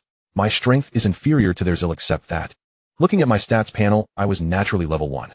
The system gave me 10 attribute points, which I allocated entirely to strength. That's right, this is my strategy to forge my own path. As a mystic healer who can both support and fight, this is the true way. Wait a moment, no need to rush. Going out to kill grass dogs wouldn't be efficient when competing with berserkers and swordsmen who invested all their points in strength. Let me search the village for quests first. Taking a quest before hunting would yield twice the results with half the effort. In the small town, a dry well sat at the center. Surrounding the well was ground paved with massive boulders, each stone laid individually, yet somehow connected by a subtle bond. I stared for a solid 5 minutes, then my heart jolted in shock. The 7-star formation. Yes, this was the exact layout of the 7-star formation. Back in the day, under the old man's stern tutelage, I practiced swordsmanship while treading the formation, enduring countless hardships. To think this formation exists within the game too. This could only mean one thing: the game designers must include a master swordsman, for no one else could be so versed in the 7-star formation. As if drawn by an unseen force, I stepped forward involuntarily. Planting my foot on the Yuhing position, facing the Pejuan position of Yaowang, I suddenly drew my sword. Clang! Though I was a mystic healer with a 10-point strength bonus, my wrist power was considerable. The iron sword left its sheath carrying a faint sword aura. This feeling was so long missed. Could the game truly allow me to perceive the essence of the sword? My blood boiled with excitement. Damn, if this is real combined with the game's promotional slogans, this opportunity is one I can truly seize. Clang!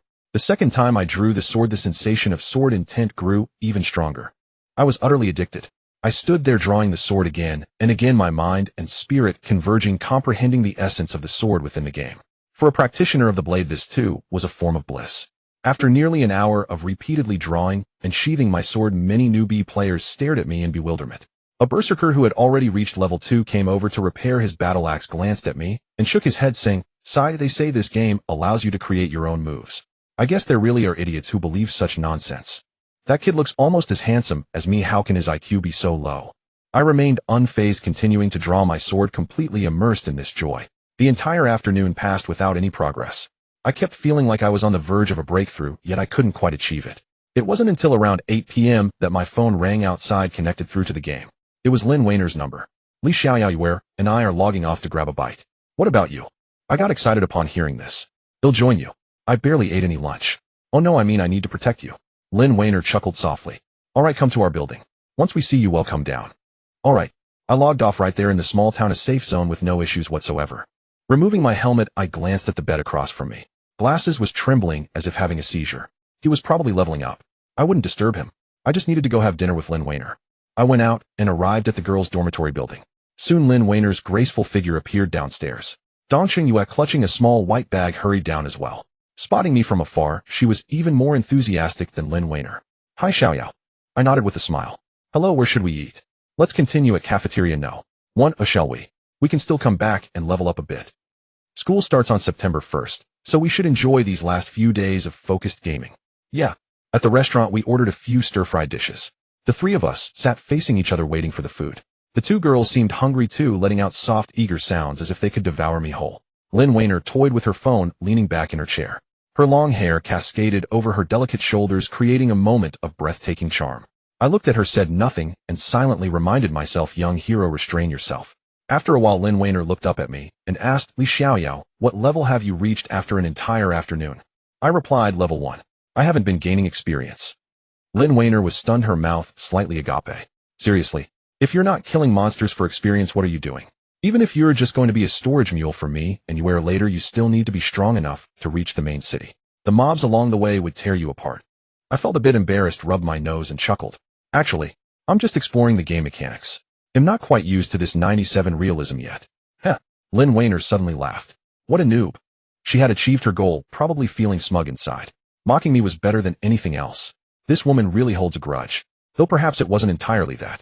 I had practically seen her entire body that day. Given the temperament of an international superstar's daughter, not killing me to silence me was already quite lenient. Dongqing Yu also looked at me in astonishment. Xiaoyao, you really are one of a kind. I nodded with a smile. Xiaoyue, what level are you and the missus at? Dongqing Yu bit her red lips. We're doing okay.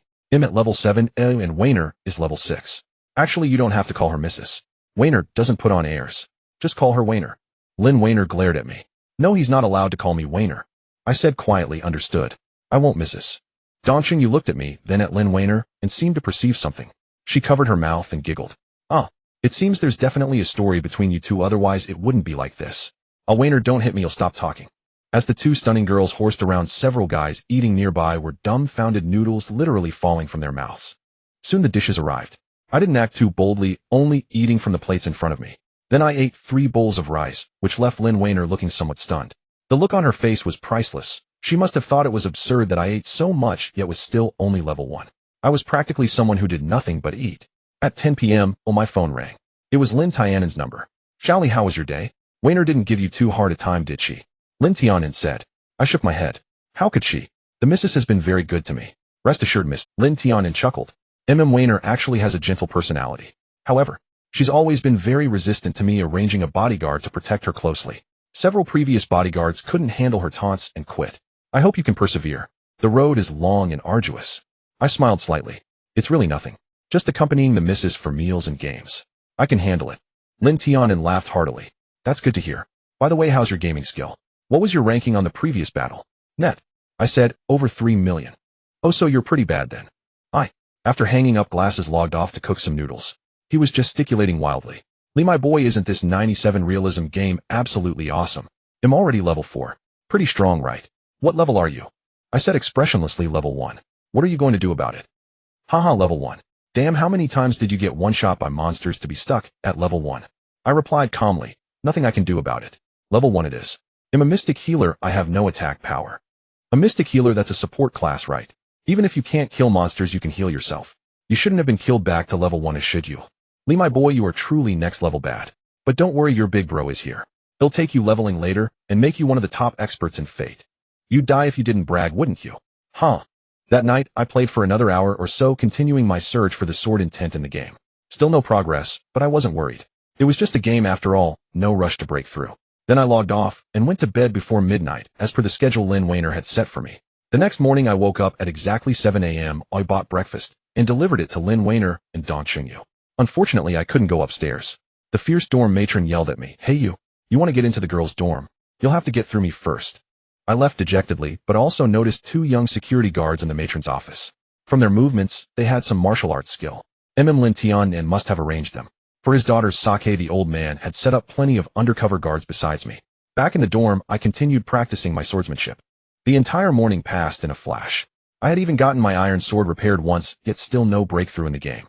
However, I could sense it. A breakthrough was imminent. The surging feeling of being at the precipice grew stronger and stronger. At noon at the restaurant, I had lunch with Lin Weiner and Dongqing Yu. It's been 24 hours now. Dongqing Yu said with a smile. Apparently most players have already left the newbie village. I heard the highest level player is already level 12. Lin Weiner tucked her hair back while eating, giggling.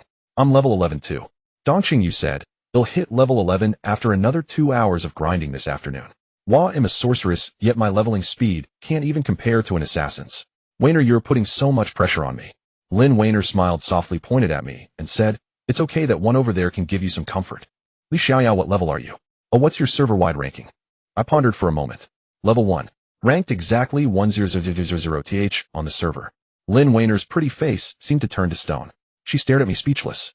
There are only 10000 people in the first open beta. You are truly the disgrace of fate. I muttered, damn. Donqing, you giggled. Don't worry, when I'm free, I'll help you level up. I nodded. Thanks, Donqing. You are much more considerate than our missus. Lin Wainer shot me a glance, murderous intent hidden within. Oh, say that again. I gripped my chopsticks tightly. Let's eat quickly. We can go back and level up after we finish. At 1 p.m., in Grassdog Village. Clang. The iron sword left its sheath for the umpteenth time. At that moment, a formless sword intent rippled outward. In that instant, my body trembled. A golden light rose from beneath my feet, and a system chime echoed in my ears. Ding. System notice, congratulations. Proficiency complete. You have created a new move. Effect after drawing your sword, attack power increases by 10. Please name this move. Buzz. My mind went blank, and I was thrilled. Finally, the underdog was about to turn the tables. I had actually managed to create a skill of my own. Awesome. Drawing my sword increases attack power by 10. This effect is incredibly powerful.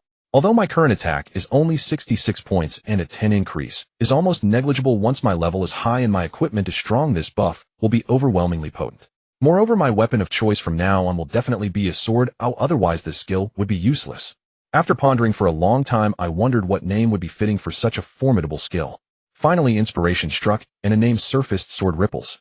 Yes, this name is quite fitting. Once the sword is drawn, a massacre is destined to follow. This is merely the opening stance, a prelude to battle. They'll go with this. Ding. System notification, congratulations, you have successfully named this skill. It is the first S-grade skill on the server. Do you wish to reveal your identity? I quickly clicked no. Lay low. Staying low-key isn't for luxury, but for survival. Since ancient times, the tallest tree in the forest is the first to be felled by the wind. If my identity were revealed, I'd face countless pursuits. It's not fame I fear, but the beatings that come with it. It's fine as it is now. As a level 1 healing physician, true experts wouldn't even bother to step on me. This feeling is wonderful. Ding. System announcement, congratulations to the player for comprehending the S-grade skill Sword Ripples. I bet the entire server is going to be in an uproar. Soon a swordblade icon flashed in my skill bar. My first passive skill, and also my second skill, had appeared rated at SS level. Additionally, I had the healing physician's skill Stop Bleeding rated D, which is the worst healing skill, but it's still decent as it can restore some HP. Sword Ripples SS, upon drawing the sword, attack power increases by 10. Consumes no energy. No skill level. Stop Bleeding LV1D heals 50 HP, costs 5 MP. Current proficiency 0-100, level 1. All prepared, it was finally time for me to venture out into the world. Carrying my iron sword, I finally stepped out of the novice village 24 hours after the server launch. I had no supplies in my bag, or rather I couldn't afford any. But I'll take it slow, I'll have everything eventually. Outside, the village players were densely packed, killing the grass dogs by the jungle's edge. Grass dogs are level 12 monsters, the lowest level available. Those unambitious folks. Avoiding the player rush, I found another path. North of Grassdog Village was still a dense forest, but the map marker was slightly red, indicating it was above my level. Still, it was worth a try. I had a natural advantage. I could fight and heal with Sword Ripples cheering me on, even though it didn't have much effect yet. In the distance, a few players were arguing over a plain white armor piece. One shouted, "This equipment is worth at least 20 copper coins. It must go to us, we're the main DPS." I couldn't help but sneer, how pathetic. I looked down and saw a copper coin glinting temptingly in the sunset. I quickly stepped on it, and after checking no one was watching, I quietly picked it up. Hey, I'm rich. Even I have my day. I had spent all my previous money on weapon repairs. Now my entire fortune was this single copper coin. Some idiot must have killed a grass dog and not even bothered to pick up the coin. What a wasteful fool. Moving on, I skirted around several areas infested with grass dogs. The surrounding players became increasingly sparse. Clusters of bushes densely covered the jungle area where grass dogs roamed. A few seconds later, a low growl sounded. Finally, I had found the first monster worth my attention. It was a fierce hyena. Damn, even the monsters near this novice village are all dogs. Hyena, normal monster, level 3 attack, 711 defense, 3 HP, 150 skills, none. Good. A level 3 monster. Killing 2 of these will get me to level 1. Let's go. Clang. The iron sword was drawn. Sword Ripples activated, automatically boosting my attack by 10. I stepped forward, but before I could get close, the hyena howled and charged, its mouth open to bite. I struck first. Before the hyena could bite me, my iron sword landed on its head. With a crack, it took 12 points of damage. At the same time, the hyena bit my calf, dealing 25 points of damage. Tisk tisk, that's twice my damage output. But my attack speed was faster. I slashed several times in succession, making the hyena yelp in pain. I wasn't worried seeing its HP drop slower than mine. When my HP dropped to the point where I could withstand 2 more hits, I raised my hand, and a holy light descended. Stop bleeding. 50. Awesome. I can fight and heal. This is the way to go. With a few more hits, I took down the hyena. My experience bar jumped to full 50. As the hyena fell with a whimper, it dropped 2 copper coins. I picked them up quickly. Not a bad haul. I moved forward, and after killing a second hyena, a golden light enveloped me. I leveled up, breaking past level 1. I was now a level 2 healing physician. I allocated all 10 attribute points to strength. However, the healing physician's strength growth is only 5, so I only gained 55 attack power. If I were a berserker, that would be a 11 point attack bonus. This is a disadvantage. They'll just have to walk a different path and be crazy strong. After killing dozens of hyenas, I saw my mana was nearly depleted. Each stop bleeding costs 5 MP, and my total MP was only 60. Without healing, I'd be dead meat here. Fortunately, I leveled up again, reaching level 3, restoring my HP and MP to full. I put the 10 points into strength again. I was now a strength-based healer. Xiaoyao Zizai, probationary healing physician, level 3 attack, 11-13 defense, 4 HP, 120 MP, 70 charm 0. Although healing physicians have an inherent strength deficiency, with a better weapon, I could still break through the defense of monsters at my level. As long as I can deal damage and heal myself, I don't have to worry about dying. In a prolonged fight, I have better survival capabilities in the wild than any other class. Kudos. However, with all points in strength, my mana is insufficient. I must have supplies or I won't last long. Or I'll grind here for a bit. Once I earn 50 copper coins, I can go back and buy some potions. With potions, I can venture deeper and kill higher level monsters. Crack. My iron sword cleaved through another hyena's head, and it dropped 2 copper coins. I picked them up and continued forward. With my higher level and increased attack power, killing hyenas no longer cost much HP. I was getting the hang of it. Crossing a patch of bushes, I saw further ahead black bears lurking in the forest. They were level 5 monsters with very high attack, defense, and HP. Gripping my iron sword tightly, I took a deep breath. They'll try to kill one. If I can't win, I'll run. When I was about 10 yards away from the black bear, I had already attracted its aggro. It suddenly roared, its massive body charging at me swiftly. Its dark fur bristled, and it raised its sharp claws for a strike. Uffed. Blood splattered. The combat scenes in this game are very realistic. A patch of blood appeared on my shoulder, and a damage number flew up, 42. Damn, that hurts. I hurriedly swung my sword, but only dealt 15 damage. I continued attacking while a flash of light from stop bleeding restored 50 HP. I kept using it as soon as the cooldown ended. Bang! The black bear suddenly opened its mouth and bit my arm, shaking me violently and taking another huge chunk of my HP. 82. Damn, a critical hit. I was scared out of my wits. Was I going to die here? I stepped back 2 paces quickly, my feet crunching on the fallen leaves. The bear lunged again, but I managed to create some distance, buying myself a brief moment of safety. I slashed out with my sword while raising my left hand, casting Stop Bleeding to restore 50 HP, all the while chipping away at the bear's health. It was just a level 5 normal monster, but it took me nearly half a minute to kill. Finally, with a miserable howl, the black bear collapsed just as I was down to 41 HP. Clatter. As the monster died, I heard the sound of items dropping. It wasn't just the sound of copper coins hitting the ground. There was also a piece of equipment. Yes, it was a pair of bracers that looked quite clumsy. I rushed over and picked it up. Not bad, I'm used. Black bear gloves, white equipment type, heavy armor, defense 7, required level 4. Heavy armor, I can't equip it. Oh well, I'll just sell it. Since it's white equipment, probably no one will want it anyway.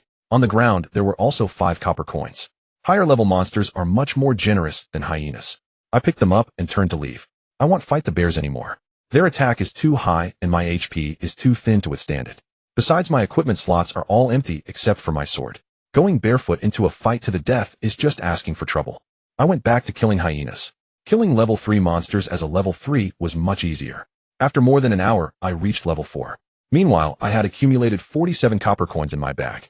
I felt like a nouveau riche. Turning around, I saw many players had started coming here to level up. This place wasn't a good spot to stay for long. I decided to head back to town to organize my stuff, buy some potions, and then go to a higher level map.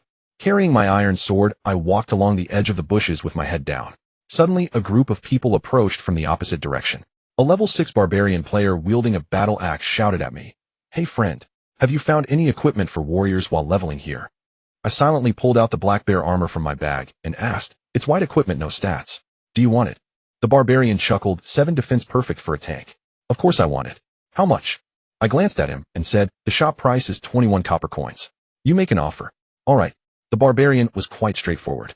"How about 50 copper coins?" "Sure deal." A few seconds later the trade was complete. I left with my sword in my bag, now containing nearly 100 copper coins, almost a full silver coin. Back in Grassdog Village, I sold the few level 2 heavy armor and leather white equipment pieces I had gotten from the hyenas. Finally my bag boasted 121 copper coins. I glanced at the cloth armor in the equipment shop. A level 2 robe with 2 defense cost 70 copper coins. Too expensive. Forget it. He'll just wait for equipment to drop from monsters. I went to the pharmacy. Level 1 blue potions restored 50 MP and cost 5 copper coins each. I bought 23 of them. After repairing my iron sword, I was left with only 1 copper coin, feeling like a poor naked newbie. I stepped out of the village. My journey as a violent healer had officially begun. Opening the world map, due to my level restrictions, I could only vaguely see the map area surrounding the village. Beyond that, everything was shrouded in mist. After a moment's thought, I chose to head northeast, a route that kept a good distance from Sago Village and had fewer players. Otherwise, if someone tried to steal my kills with my level of damage output and healing, I'd be dead for sure. Checking my skill bar, my hemostasis proficiency was at 77,100, just a little more until it levels up. A level 2 hemostasis can instantly restore 100 HP, greatly improving my survivability. Let's go. Sword in hand, I left the village, skirting around the wild dog areas and sweeping through the hyena zones, pressing deeper into the jungle. After nearly 20 minutes of walking, I arrived at a region I hadn't dared to challenge before: Wild Bear Forest. It was teeming with bears of all sizes, level 57. Checking my own level, I knew it would be a bit of a stretch, but this time I had brought 23 mana potions, so I could sustain a prolonged battle. Charge. I rushed straight at a lone level 5 black bear, my iron sword swinging. It was down in half a minute. I had to heal myself 4 times, costing 20 mana points. That's a price I can afford. Continuing on, I sought out the next target. A level 4 player killing a level 5 monster gets a small experience bonus, so my leveling speed was decent. In less than an hour, as another black bear fell, I leveled up. Level 5. Clatter. The bear let out a fitting death cry and dropped a dull-looking wrist guard. I picked it up and inspected it. Oh, this is usable. Black bear bracers, white equipment type, cloth armor, defense 3, required level 4. Equipping this white bracer instantly boosted my defense to 9. My gaze swept forward, spotting a level 7 gray bear on a hilltop, howling and licking its paws in a seemingly cute manner, even making faces at me. It was practically begging for death. Iron sword in hand, I slowly closed in, checking to ensure no other monsters or players were within 50 yards. It was just me versus this level 7 gray bear. Time to go all out. Whoosh! My body shot forward, sword swinging to land a direct hit on the gray bear's skull. A loud clang echoed as if I had struck steel, and the damage number that appeared was pitifully small. 15. Despite my 23 attack points, that's all the damage I could do. The gray bear's defense must be far superior to the black bear's. Roar. The gray bear threw its head back and roared in fury. Its claw came swiping down and slammed into my shoulder. I had tried to dodge when it attacked, shifting my body to the right, but I still got hit. 37. Damn, that hurt. The cloth armor of a mystic healer has such low defense. I struck out with my sword, continuing the assault while pondering why I couldn't dodge the monster's attacks. The tagline for Destiny was "Skill is paramount." Players are supposed to be able to evade enemy attacks through positioning and movement. Why couldn't I do it? The second time the gray bear's claws descended again. I saw it clearly and stepped back. Smack. 39. The paw hit me right in the face. It hurt like hell. I quickly cast a hemostasis spell. The third time the gray bear attacked, I deliberately delayed my reaction. As the full trajectory of the claw swipe was revealed, I reacted in an instant, moving my bare feet 12 yards in the opposite direction of the attack angle. I heard the whoosh of the attack passing by my ear. This time my timing was impeccable. A large text floated up: "Miss. Combat log, you have evaded the gray bear's attack. Operation completion, beginner." Secretly pleased, my iron sword shot out like lightning, landing a precise hit on the gray bear's eye. It resulted in a critical strike for 34 damage. Hitting weak points increases the chance of a critical hit. That's one of the basic lessons every player must learn. Unfortunately, my agility wasn't high and my movement speed was lacking. Otherwise, my dodge completion rating would have been at least intermediate. This dodging technique is essential to learn, otherwise I'd be at a severe disadvantage both in PvE and PvP. Of course, not everyone can master it. There are many dodge techniques, and they truly test one's mental fortitude and adaptability. Crack. My iron sword slashed across the gray bear's skull again. It let out a final howl, and as it fell, dropped another piece of equipment. My luck was incredible. 2 drops in a row. I bent down amidst the green grass to pick up the item. It was a robe with a faint sheen. I glanced at its stats and was overjoyed. Damn, it was an attribute item. Gray Bear Robe Black Iron Equipment Type Cloth Armor Defense, Tin Spirit 2, required level 5. Seeing these stats made me grin from ear to ear. Excellent. The Spirit 2 was exactly what I needed, and the defense was great too. I quickly put it on, and my defense instantly soared to 19. Also, as a Mystic Healer, my Spirit growth is 1. 0. So the 2 Spirit gave me 20 more mana points, allowing me to cast 4 more level 1 hemostasis spells. This is definitely a good find. Clatter. With the faintly glowing robe on, I switched my viewpoint. It looked somewhat like Chinese Hanfu, making me seem more refined. The only downside was the iron sword in my hand ruining the aesthetic. If I had a scroll instead, it would be perfect. But then again, what good are books against monsters? The iron sword is far more reliable. With my higher defense, I continued challenging the other gray bears. As expected, they could only deal 20 damage to me now, which was completely manageable. At the same time, I kept experimenting with my dodging movements, focusing all my attention on the fight. Each gray bear's attack trajectory was different, randomly generated by the system, so my dodges had to adapt accordingly. Combat log: you have evaded the gray bear's attack.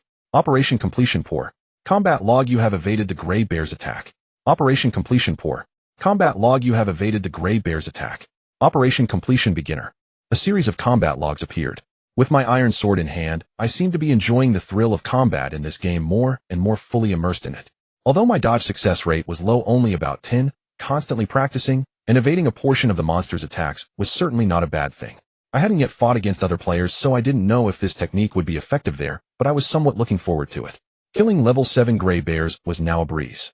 Most players at this stage only had a full set of white equipment, while I, despite having nothing on my head, feet, or legs, possessed a black iron item like the gray bear robe. It was practically a luxury. Destiny has a notoriously low drop rate, which was announced long ago. The chance of a low-level monster dropping a black iron item is below 0.1, so everyone was mentally prepared for it. Another 2 hours passed in the blink of an eye. I had leveled up to 7 by killing gray bears. I allocated all my attribute points to strength.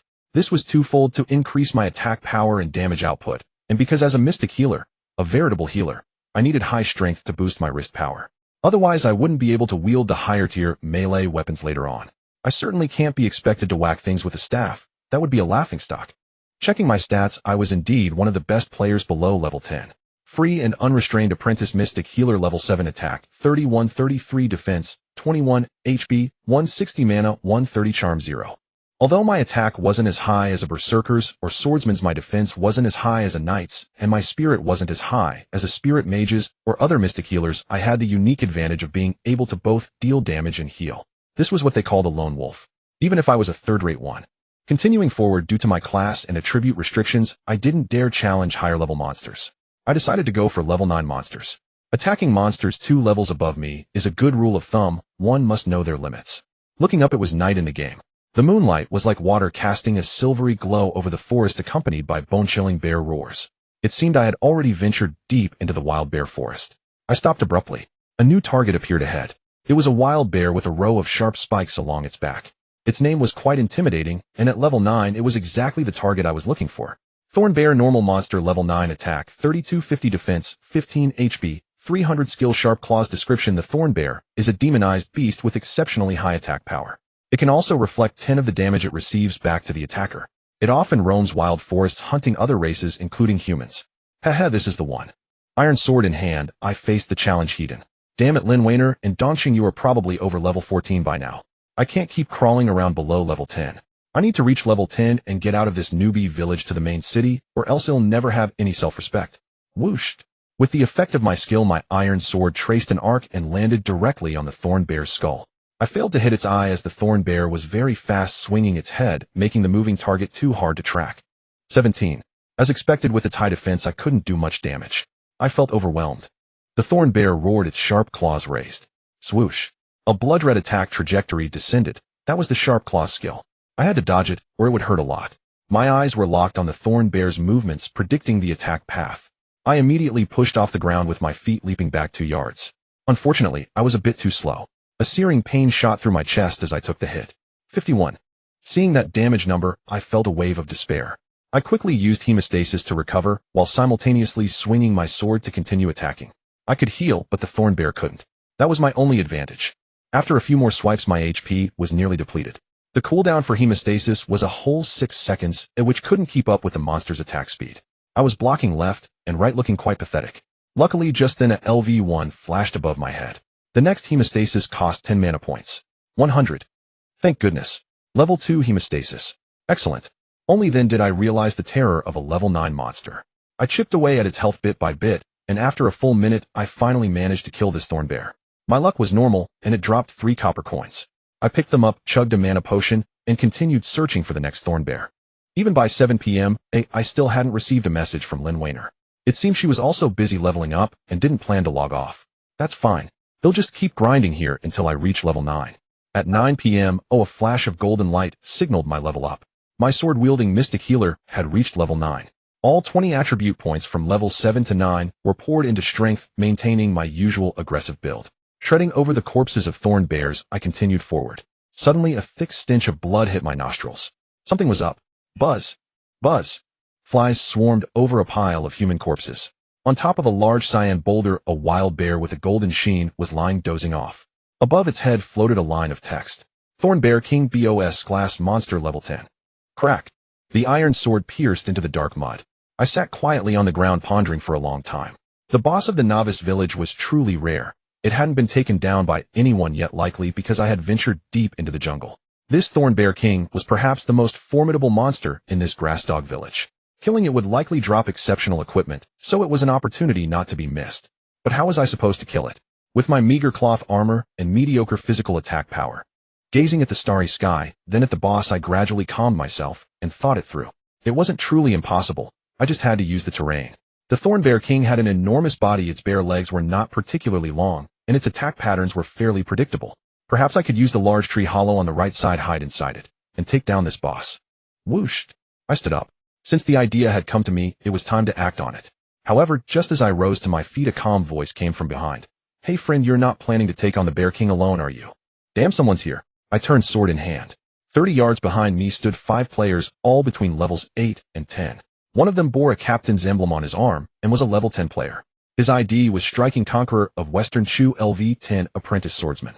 His name was quite domineering. Behind him were 4 others, 2 level 9 spirit mages, a bald barbarian ascetic, and a knight wielding a long spear. This combination felt somewhat unexpected. Wait, these people didn't even have a healer. Conqueror of Western Shu stepped forward, looked at me, and suddenly burst into laughter. Friend, you're quite amusing. A healing doctor wielding a sword. How much strength did you invest to have such arm strength? However, even with a sword you can't kill a level 10 boss alone. I watched them silently, saying nothing. Conqueror of Western Shu continued. How about this, you join our party, and we take down the Thorn Bear King together. 4 cloth armor drops you, and our 2 spirit mages can roll for them. What do you say? Otherwise? I couldn't help but grin. Otherwise what? Are you threatening me? Your party has no healer, you can't possibly take down the boss, and you know it. A flicker of murderous intent passed through Conqueror of Western Shu's eyes, quickly replaced by a pleasant smile. Don't misunderstand. I'm not that kind of person. I Luing may not be a saint, but I would never stoop to such a despicable act as killing someone for a boss. Look, you can't kill it alone, and neither can we. So let's cooperate, just as I proposed. What do you say? By the way, your hemostasis skill is level 2, right? A level 1 hemostasis only restores 50 HP. There's no way you'd survive with that. I nodded. Yes, my hemostasis is level 2. However, I have one condition that you must agree to, or else I'd rather be killed by you right here than comply. Conqueror of Western Shu laughed heartily. All right, a stubborn one you are. Speak your condition. As long as it's not excessive, I'll agree to it. Fine. I glanced at Conqueror of Western Shu and his knight, then smiled. Hey, race the deal. I don't need any cloth armor drops. Give those to your people. I only want sword-type weapons. As you can see, my weapon is a sword. That's my only condition. If a sword drops, we roll for it, and I'll participate in the roll. Deal. Conqueror of Western Shu pondered for a moment, weighing the options, then nodded. Although I'm specialized in swords, given your peculiar taste for a melee healer. Fine. If a sword drops, we roll for it. Come join my party. Great. Soon I joined Conqueror of Western Shu's party. We were now a group of 6 ready to take on the boss. The party's loot distribution was adjusted. I could roll for sword drops, but cloth armor was off limits to me. Conqueror of Western Shu was determined to strip my cloth armor rolling rights. Not that it mattered much. The chance of a sword dropping wasn't that high anyway. Alright, get ready to engage. Conqueror of Western Shu wielding an iron sword likely as basic as mine commanded methodically. Baldy, go in and use endurance to draw the boss aggro. Spirit mages focus fire with spirit flame. Knight use heavy slash. Ill output with combo. Carefree wanderer lock onto Baldy and heal him. Don't let him die. Got it. The ascetic, a young barbarian around 24, charged forward with a staff and swung it at the Thorn Bear King from a distance. Thud. 8. Pathetic damage. The ascetic was the class with the highest defense and HP growth in Destiny, the godhood tank class, becoming more advantageous in the late game. But right now their attack power was laughable. Roar! Enraged, the Thorn Bear King leaped down from the green rock and swiped a claw across the ascetic's face, dealing a terrifying damage number 74. Damn! Conqueror of Western Chu was stunned. Baldy, you invested all your points into defense and HP. You just got hit for 74. Where's your defense? Did you feed it to the dogs? The ascetic retreated quickly, shouting, the boss attack is too strong. It's not my defense that's lacking. I only have 500 HP. Carefree Wanderer, keep me healed. Got it. Just as the Bear King launched its second attack, I cast a perfectly timed heal, restoring 100 HP to the ascetic and easing the crisis. Conqueror of Western Chu let out a roar and charged in, his blade glowing with a golden six-pointed star. He struck twice in quick succession at the Bear King's jaw, the swordsman's signature skill combo likely at level 2, dealing substantial damage, 58. 61. No doubt Conqueror of Western Chu was built purely on strength. His attack power was behind us. The two spirit mages waved their staves, unleashing streams of flame. The spirit flame technique tore through nearly 100 points of the boss HP. The Thorn Bear King likely had around 3,000 HP, and it was clear it couldn't withstand this barrage. Its health bar was visibly plummeting. Flash! 100. After casting another hemostasis on the ascetic, I stepped closer to the boss and swung my sword at the Thorn Bear King. Time to test my attack power.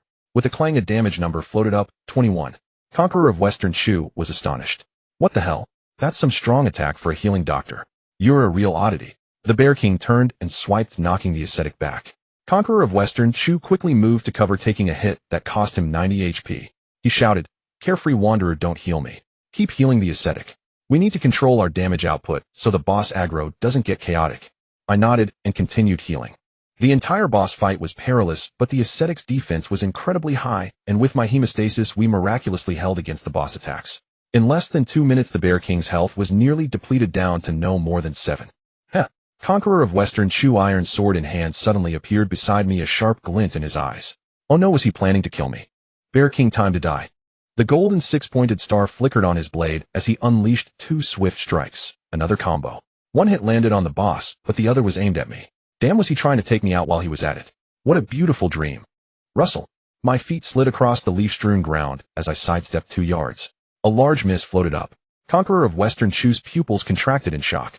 Meanwhile, the ascetic's HP had dropped below 200, and he roared, Carefree Wanderer, what are you doing? Heal me now. I deliberately delayed my action. The Bear King's 2 claw swipes finished off the knight, and the ascetic, still not receiving heals, was frantic. Realizing his failed attempt, Conqueror of Western Chu smiled apologetically. Sorry, that was a slip. I cursed inwardly, a slip. Why don't you slip and cut off your own balls? However, I flicked my wrist and cast a hemostasis on the ascetic. At the same time, I moved around the boss, attacking while avoiding Conqueror of Western Chu's blade.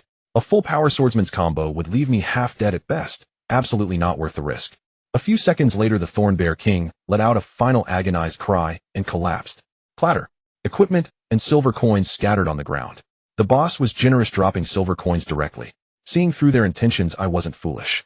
Being closest to the loot, I scanned the ground, and my heart skipped a beat. There was indeed a sword, a long sword gleaming faintly. With lightning-fast reflexes, I snatched it up, triggering the roll system. I locked in my roll, which landed on a magnificent 99. The sword's attributes appeared in the party channel, and the eyes of Conqueror of Western Chu and his crew went wide. Thornsword Black Iron Attack, 2135, Strength 3, required level 8. No one had expected a sword to drop, and it was the only equipment drop, a sword. There was also 1 silver coin equivalent to 100 copper coins, a decent little fortune. Damn, Conqueror of Western Chu's eyes bulged. He raised his blade and snarled, kill him. Their true colors were revealed. The 6-pointed star swirled on his sword as he activated his combo skill. I retreated swiftly, but could only dodge one of the strikes. Miss. 71. Simultaneously, the 2 spirit mages chanted and unleashed spirit flames from above. Impossible to evade. 81. 100. 77. I cast a healing spell on myself in the nick of time and fled into the jungle, silently marveling at my own healing prowess. But a cold wind blew from behind. Conqueror of Western Chu, being a swordsman, was faster than me. He landed a normal attack on the back of my head, 88. A sharp pain shot through me, my vision flashed, and I was dead. Flashed. I appeared in a nearby graveyard close to my corpse. I needed to run back to my body to resurrect. I had leveled up to 10 after killing the boss, but now I was back down to level 9. In the party channel, Conqueror of Western Chu was screaming hysterically, Carefree wanderer, unless you can hide forever, come out now and forfeit your role. We can still be friends. I smiled and replied in the channel, you're not worthy of being my friend. I'm keeping the thorn sword. If you have the guts, roll a 100. Otherwise, shut up. Sure enough, the rolls began in the party. Conqueror of Western Chu 41. Knight 91. Ding. System notice, roll complete. Item thorn sword goes to player Carefree Wanderer. With a thud, a heavy black sword dropped into my inventory, the thorn sword. Losing a level was totally worth it. In my soul state, I drifted back to where the boss had fallen, only to find the Conqueror of Western Chu guarding the corpse, evidently intending to obliterate me the instant I revived. I couldn't help but chuckle. Whatever. Keep guarding the corpse all you want. I can wait. I've got all the time in the world to waste with you lot. Just then my phone rang outside the signal patched directly into the game. It was Lin Weiner's number. Li Xiao. Her voice was genuinely pleasant to the ear. Emma, Miss Lin. I replied. She chuckled softly. Yue and I are heading down for a meal. Come wait for us downstairs. Alright, I'll be there in 5 minutes. Okay, we'll wait for you. Glancing at the distant figures of the Conqueror of Western Chu and his crew still guarding the corpse, I was secretly thrilled. Off to freeload a meal. You all just keep waiting. Logging out directly from my soul state was safe. Removing the helmet, I saw glasses on the opposite bed, his body trembling, likely still fighting in the game. Without a word, I headed out. Downstairs at the girls' dormitory, Lin Weiner and Dongxing Yu stood there, both stunningly beautiful. The moment they saw me, they walked over. Dongxing Yu patted her flat stomach and complained. I said it was time for dinner, but Weiner insisted on training until now. I'm starving. Let's hurry up and get some late-night food. I smiled. All right. The cafeteria at Luhua University was open 247, a testament to its financial strength. Ordering a few dishes, we sat across from each other and ate. I was genuinely famished this time, wolfing down 7 huge steamed buns in a row, leaving the 2 girls staring in shock. Even some guys at a nearby table were gawking. That dude's got some nerve eating like that in front of 2 super beauties without a care for his image. Lin Weiner looked a bit embarrassed, shooting me a glance. Are you a starving ghost reincarnated? Slowed. I nodded, downing a bowl of seafood soup in one gulp. Damn, the rich sure have it good. My meals had never been this lavish. After finishing, Dongxing Yu sipped her soup and smiled at me. Xiaoya, you must have broken past level 1 today, right? Somewhat embarrassed, I replied. Yeah, I'm at level 9 now. Leveling up pretty fast, huh? Hit level 9 in 10 hours. Dongxing Yu remarked. Lin Weiner, however, remained calm and composed, checking her phone and then looking at Dongxing Yu. It's getting late. We should head back to sleep soon. She completely ignored me. I asked, Dongxing, what level are you 2 at? Dongxing Yu immediately grinned, pouting slightly. I'm already a level 15 spirit mage, about to hit level 20 for my class advancement. Weiner's even higher, level 16. Assassins really level up insanely fast solo in the early game. Even a spirit mage can't keep up. I said, so you've left the newbie village already? Yeah, we left yesterday. Dongxing Yu blinked, then suddenly added. Oh right, Weiner, and I chose Fancheng as our main city. What about you? I thought for a moment. My newbie village is closer to Bahuang City. Maybe you'll stay there for a while before coming to find you guys. Lin Weiner shot me a sidelong glance and smiled teasingly. Oh, are you that reluctant to see me in the game? I shuddered, sensing a murderous aura, and immediately straightened up. What are you saying? I'd love to join you and Dongxing and Fancheng, but the monsters along the way are way too high level. How am I, a lowly healing physician, supposed to make that trek? I'd get ravaged by monsters countless times on the road. One wrong move, and I might get sent back to the newbie village. Lin Weiner looked like she wanted to laugh, but held it in, pursing her luscious lips. She continued to be icy with me. Fine, then you stay in Bahuang. If you can't make it there, come find me. Dongxing Yu laughed excitedly. Yeah. Weiner, and I will have your back. Lin Weiner furrowed her elegant brows.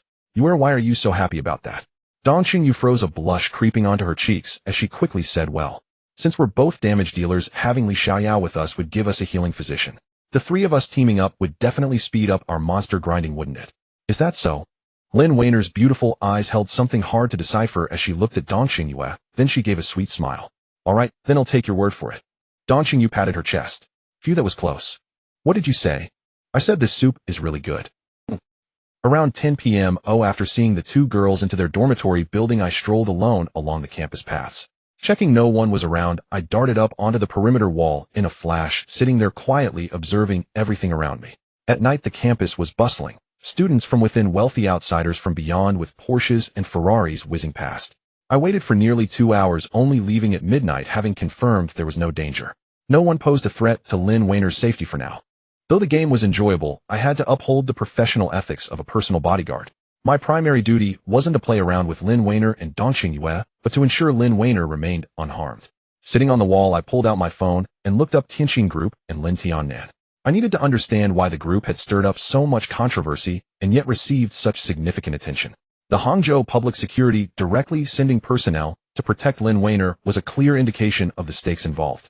The text on my phone was crystal clear. Tianxin Group, a key technology partner of Lockheed Martin in the U.S., masters extremely advanced stealth technology and is a manufacturer of BMI composite materials.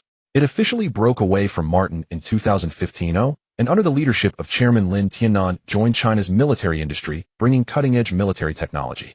In recent years, it has begun developing nano-warheads, which use atomic collision and ultrasonic superheating to melt steel, a natural nemesis to all heavy armored weaponry. It is also involved in developing China's most advanced fighter jets and early warning aircraft. Reading this, I took a deep breath. I hadn't expected Lin Tiannan to be this formidable. Reports claimed that Tianxin Group's return had propelled China's military-industrial capabilities forward by at least a decade, especially in air force strength. Thanks to the group's involvement, the development of China's true fifth-generation fighter jets had been put on the agenda. It was precisely because of this that nations worldwide coveted Tianxin Group's technological data. Lin Tiannan was cautious and meticulous with no discernible weaknesses, except for his daughter. That was why someone would attempt to kidnap Lin Weiner to coerce Lin Tiannan into handing over his cutting-edge technology. Hence, the Security Bureau took this matter extremely seriously, seeking someone both martially and intellectually capable, yet unassuming, to protect Lin Weiner up close. And that person was me. Sitting on the wall, I took a deep breath, suddenly feeling the weight of my mission. Scanning the distance with jungle warfare vigilance, I quietly sensed the surrounding atmosphere. All right, one final check. Tonight is safe.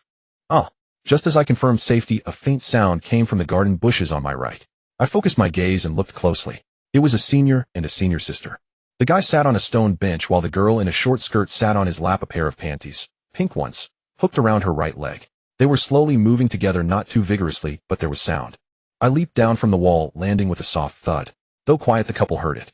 They both turned their heads, almost simultaneously. "Who's there?" I shuddered and said calmly, "A night traveler. Sorry for the intrusion, please continue." Stepping onto the grass, I quickly darted out to the campus streetlights. Faint sounds drifted from behind. Damn, they actually continued. These bastards. Back at the dorm, Glasses was in the shower, so I'd have to wait. Sitting at the desk, I used Glasses' computer to go online. The first thing that popped up was the official Tianming website, cluttered with various leaderboards, level rankings, equipment rankings, and a bunch of other nonsense. But I wasn't looking for that. I was after something useful to me. After browsing for a while, I learned that the Tianming continent was divided into 7 great empires. China's server held one of the imperial capitals, Tianling City. Beneath Tianling City were 3 secondary capitals, Fancheng Jili City and Bahuang City. New players after leaving the newbie village would choose one of these 3 cities to settle in. As for Tianling City, the monsters along the way were far too high level. The highest level player was only level 18, and heading to Tianling City would be suicide. Even a level 18 player with a full set of level 18 divine gear couldn't beat a level 70 monster. The stats were just insurmountable. I checked the world map. Indeed, Saogo village was closest to Bahuang City, while Fancheng was practically on the other side of the world. I'd worry about that later. Just then, Glasses walked out of the bathroom laughing. "Li Xiaoyao, how's the leveling going today?" I said. "Level 9. What about you, Glasses?" "Not bad, kid. You're leveling up pretty fast." "I'm only level 13 myself. I'm in Jili City now." "Which city are you planning to settle in?" "Why not come to Jili City and team up with me? Well, conquer the world together." My lips twitched. "No thanks. I'd have to cross dozens of mountains and rivers to get to Jili City. I'd be killed back to level 1 by monsters before I even got there. I'm pretty close to Bahuang City, so I'm planning to settle there." Glasses smiled. "All right, once we're higher level and have mounts, we can go anywhere we want. No rush." "Yeah." I checked the time. It had been 3 hours since I logged out. Time to get back online. As the data loaded, a flash of light scattered, and I appeared where the Thornbear King had died. Still in soul state, no one was in sight. But upon closer inspection, I spotted the conqueror of Western Chu, sword in hand, crouched behind a broken log.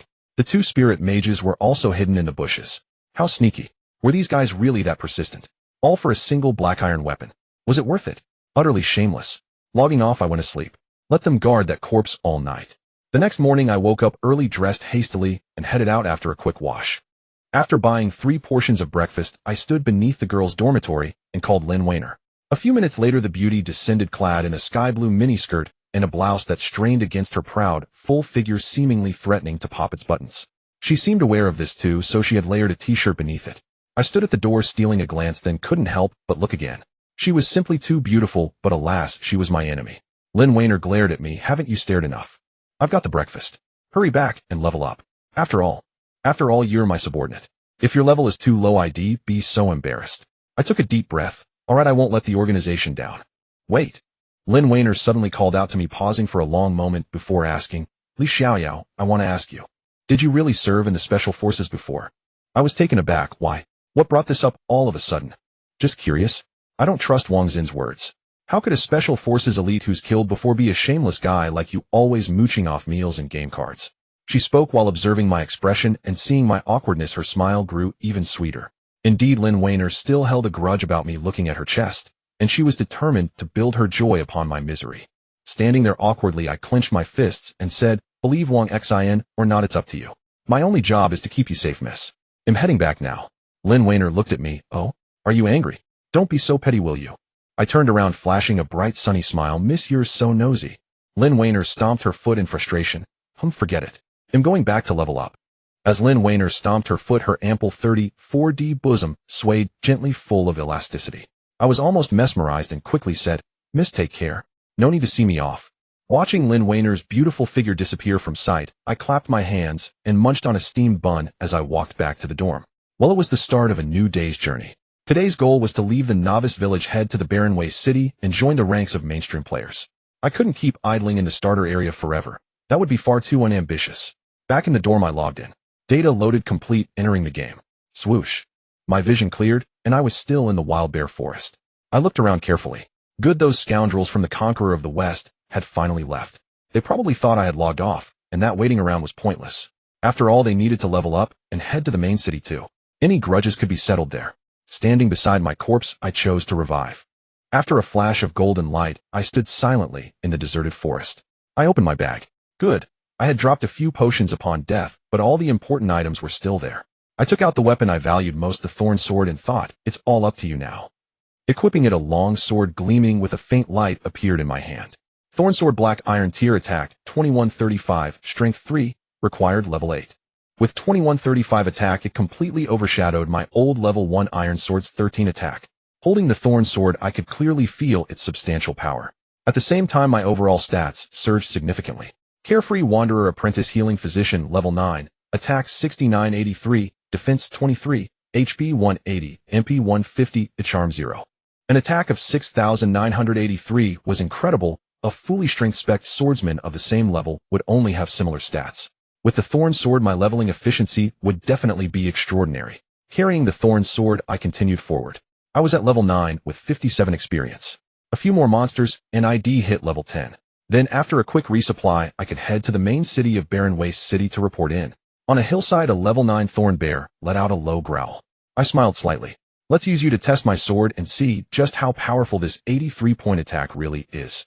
Swoosh. I charged forward, my blade cleaving down cleanly, directly hitting the thorn bear's skull.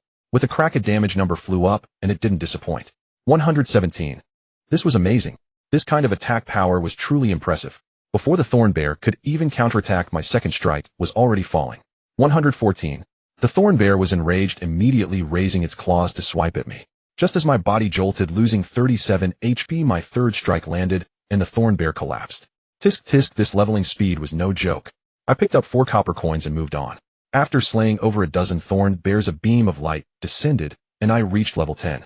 I gained 10 attribute points, all of which I poured into strength, boosting my attack by 55. Time to head back to the village, resupply, and then make my way to Barren Waste City. Back in the novice village, I sold off some junk white equipment like leather and chain armor. My bag now held 2 silver coins, making me a small fortune. I repaired my gear and stocked up on supplies. Since I could heal myself, I didn't need health potions, only some mana potions. I arrived at the potion shop and opened the list, and my heart sank. Mana Potion LV1 restores 50 MP, costs 5 copper coins each. Mana Potion LV2 restores 100 MP, costs 50 copper coins each. Mana Potion LV3 restores 150 MP, costs 5 silver coins each. What a ripoff. I couldn't even afford one level 3 mana potion. Forget it, I'll buy several level 1 potions. They should be enough to last me until I reach Barren Waste City. At the village entrance, an old man leaning on a staff with the title Village Chief floating above his head stood waiting. No doubt he was there to see off newcomers. I spoke with him, and the old man, his hands like tree bark, trembled as he touched my forehead. Tears welled in his cloudy eyes. Child, you've grown up and are finally ready to leave the village. I'm truly happy for you. Remember, you are our pride. Always strive to become a great adventurer, serve the Tianling Empire, and repel those who dare to invade. I nodded. I understand, village chief. Child, I have 3 letters of introduction here. You may choose one. A screen appeared with 3 options: Fanshu City, Barren Waste City, and Jili City. Choosing one would allow me to report to the class instructor in that city and finally learn skills beyond my innate ones. Without hesitation, I chose the Barren Waste City. The old man waved goodbye. Go, my child. Wherever you go, whether you become a simple soldier or a marshal commanding thousands, never forget today. You are a child from our small village, and you will always be our pride. So much talk. I muttered, took the letter of introduction for Barren Waste City, and headed out to report to the class instructor. Barren Waste City was the northernmost of the 7 human empire cities and the closest to the unknown northern lands. It served as the Human Alliance's forward bastion in the north. This was one of the reasons I chose it. Such a city offered the greatest challenges. More importantly, the monsters around Barren Waste City were surely the most ferocious among the 3 main cities. Players who tempered themselves in that environment would undoubtedly become more exceptional. After marking the map to Barren Waste City on my interface, I hurried along with my sword in hand. Many players were also traveling there, almost all of them level 10. Everyone was in a rush, fearing they'd miss out on monsters if they arrived late.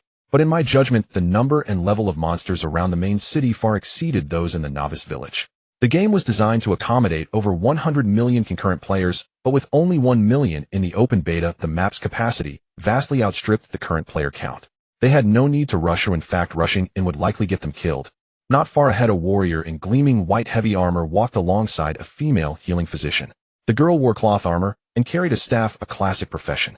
The tip of her staff was shaped like a medicine pot, marking her as a true healing physician, far more legitimate than my half-baked version. Additionally, wind elves with translucent wings flew through the air. There were archers, elementalists, and healing physicians among them. The wind elf with its ability to fly was a highly sought-after class. Word had it that over 35 of the beta testers chose it. I didn't pick wind elf because flying targets were too vulnerable to damage. Also, wind elves had poor HP and defense growth, though excellent magical and ranged growth. Not my preferred style. Most players along the way traveled in groups, and there was little danger. Many monsters had already been cleared. After 70 minutes of fast travel, a majestic city appeared on the frontier. In front of the city, a colossal stone sword jutted towards the sky. The symbol of Barren Waste City, the legendary 8 Wastelands blade. Perhaps it was a divine artifact, who knows? I entered the city and followed the signs to the professional training hall. Beside a jade green pool, a dozen female wind elf players carrying staffs stood around, all healing physicians.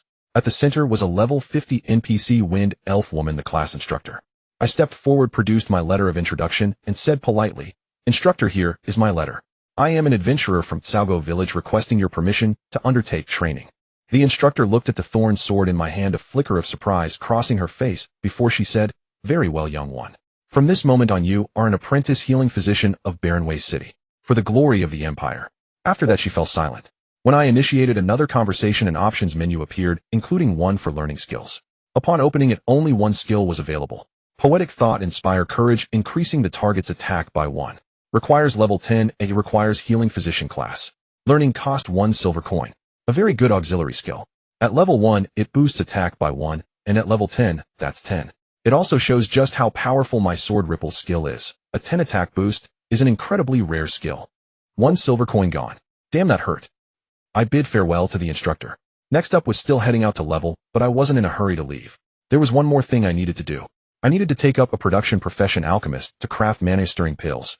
Upon checking, the alchemist profession quest marker appeared on the map, located in a small grove outside the city of 8 Desolations. It was the NPC's location, surprisingly outside the city walls.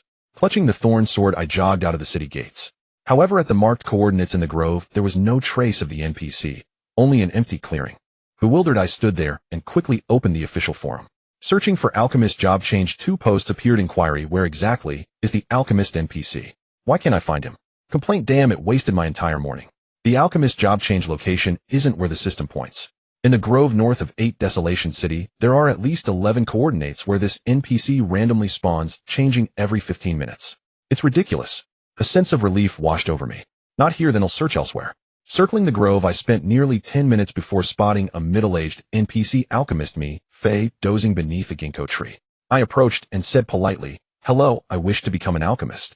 After a moment of silence, I looked up. Damn, he had despawned. Furious enough to curse, I continued searching. Another 10 minutes later, I found alchemist Fei in a different corner of the grove. I approached again and humbly said, "Greetings, I wish to become an alchemist." Fei looked up, glanced at me, and said, Young one, do you wish to become an alchemist? Yes. Mi Fei continued. To become a skilled alchemist, you must possess sharp wit and keen judgment.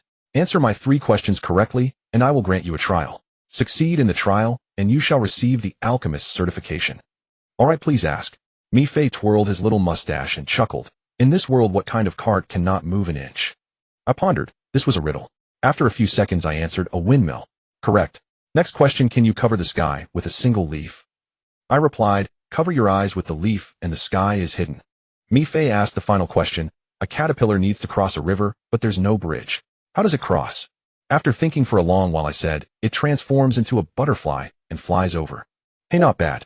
Mi Fei sat up, looked at me and asked, are you truly willing to become an alchemist? Excellent. Mi Fei pulled a small trowel from his pocket and said, an alchemist must master the art of herb gathering. To the southeast of this grove lies a grassfruit forest. Gather 10 grass fruits for me, and I will acknowledge you as an alchemist. Be wary, for the forest is infested with troublesome imps. Ding. System notice, do you accept the quest alchemist trial? I immediately confirmed. The trial content appeared in my quest log, obtained 10 grass fruits. This shouldn't be too difficult, though I wondered about the level of the monsters there. Regardless, I'd deal with them. And so I set off. Tucking the trowel away and bidding farewell to the alchemist, I traversed the grove. About 10 minutes later, I stood before the butterfly forest, a lush verdant expanse. Countless butterflies fluttered about, painting a serene and vibrant picture of spring. Gripping the thorn sword tightly, I cautiously stepped into the forest, advancing through the underbrush. I hadn't gone far when a monster appeared, a green bat clinging to a tree trunk. It flapped its wings and swooped down with a rustling sound. Vampire bat, normal monster, level 12 attack, 5562, defense 24, health 400, skill blood drain, LV1. Description: low-level beasts of the Tianming continent. These bats excel at draining life, often causing trouble in the fields, much to the dismay of farmers and hunters. Many lives have been claimed by these creatures. Looking at the bat, I couldn't help but smirk. Easy prey. My blade shot forward. The simplest thrust in the swordsman's repertoire, yet also one of the most potent basic attacks. With a it pierced the bat's abdomen. The bullseye's creature let out a sharp squeak, losing 97 health points. My attack power was indeed formidable now. Flapping its wings, the bat lunged, sinking its fangs into my shoulder with a bloody bite. It damaged my health while also absorbing 50 of the damage dealt to heal itself. 43. 21. Ignoring the pain, I continued to hack away. A few strikes later, it was finished. I cast a quick stop bleeding spell, restoring 100 health. As the bat screeched and fell, 2 items dropped, 5 copper coins and a green card. I picked it up, slightly surprised. Vampire Bat Codex, a codex item. Upon acquisition, the player can seal this type of monster to become their personal pet. A pet? I was taken aback. Every player starts with 3 pet slots, apparently for sealing. Since the game had just launched, everyone was still figuring things out. Coming from 8 Desolation City, I had seen thousands of people, yet none had a pet. I used the codex. A flash of light swept by, and a Vampire Bat entry appeared in my collection. Clicking on it, I found a detailed description. It said using a seal card grants a chance to seal a level 1 Vampire Bat as a pet. Remember, only level 1 monsters can be sealed as summons. I didn't have any seal cards at the moment, so I pressed on. A few steps later, I spotted clusters of green fruits nestled within the bushes. My heart leaped with joy. Grassfruit, a level 1 herb. Each plant was laden with dense green fruits, still glistening with morning dew, looking quite appetizing. I took out my trowel and carefully dug around the plant's roots. As I unearthed the entire plant, a chime sounded in my ears. Ding! System notice, congratulations. You have gathered grassfruit X1. I continued. There was another plant nearby. Soon I had 2 grassfruits in hand. Advancing with my sword, I noticed 2 vampire bats flying close together a few meters ahead. It looked like I'd have to take them on 1v2. A smirk played on my lips. Time for this melee healer to show what she's got. Swish! I dashed across the grass, raising my sword and striking the nearest bat. A boom! Critical hit. A devastating 178 damage. The bat recoiled, stunned. This revealed a key mechanic the game featured: a chain-it system. A successful attack could stagger or delay the target's counterattack, creating an opening for the next strike. Clang. 91. I followed up with another swift slash and upward thrust that kept the bat from retaliating. The Thorn Sword's attack speed wasn't particularly fast. 1 basic attack every 5 seconds. As my third strike landed, the bat let out a final squeak and fell, without ever managing a counterattack. While finishing off the other bat, I pondered attack, stagger, follow-through, finisher. When chained together, these techniques created a powerful combo. Could this be the combo system the game's marketing had touted? Interesting, it just keeps getting better. Soon I had 9 grassfruits in my pack. As I dug up the 10th, a ding sounded. System notice, you have acquired the skill herb gathering. Herb gathering is an essential skill for both pharmacists and alchemists. Getting it like this was a pleasant bonus. Pharmacists focus on crafting health potions while alchemists specialize in mana potions. They are two different paths, but both are incredibly lucrative professions. I was confident in my analysis. Players gain 10 mana per level, but skill costs also increase with level. For example, my Stop Bleeding costs 5 mana at level 1, but 50 mana at level 10, and that's a low-level skill. By level 50, advanced skills might cost 20 mana at level 1 or 200 at level 10. A level 50 pure strength swordsman with no intelligence investment would have around 550 mana. A few high-tier skills would drain it completely. Without mana potions, the game would be unplayable. The business opportunity was immense.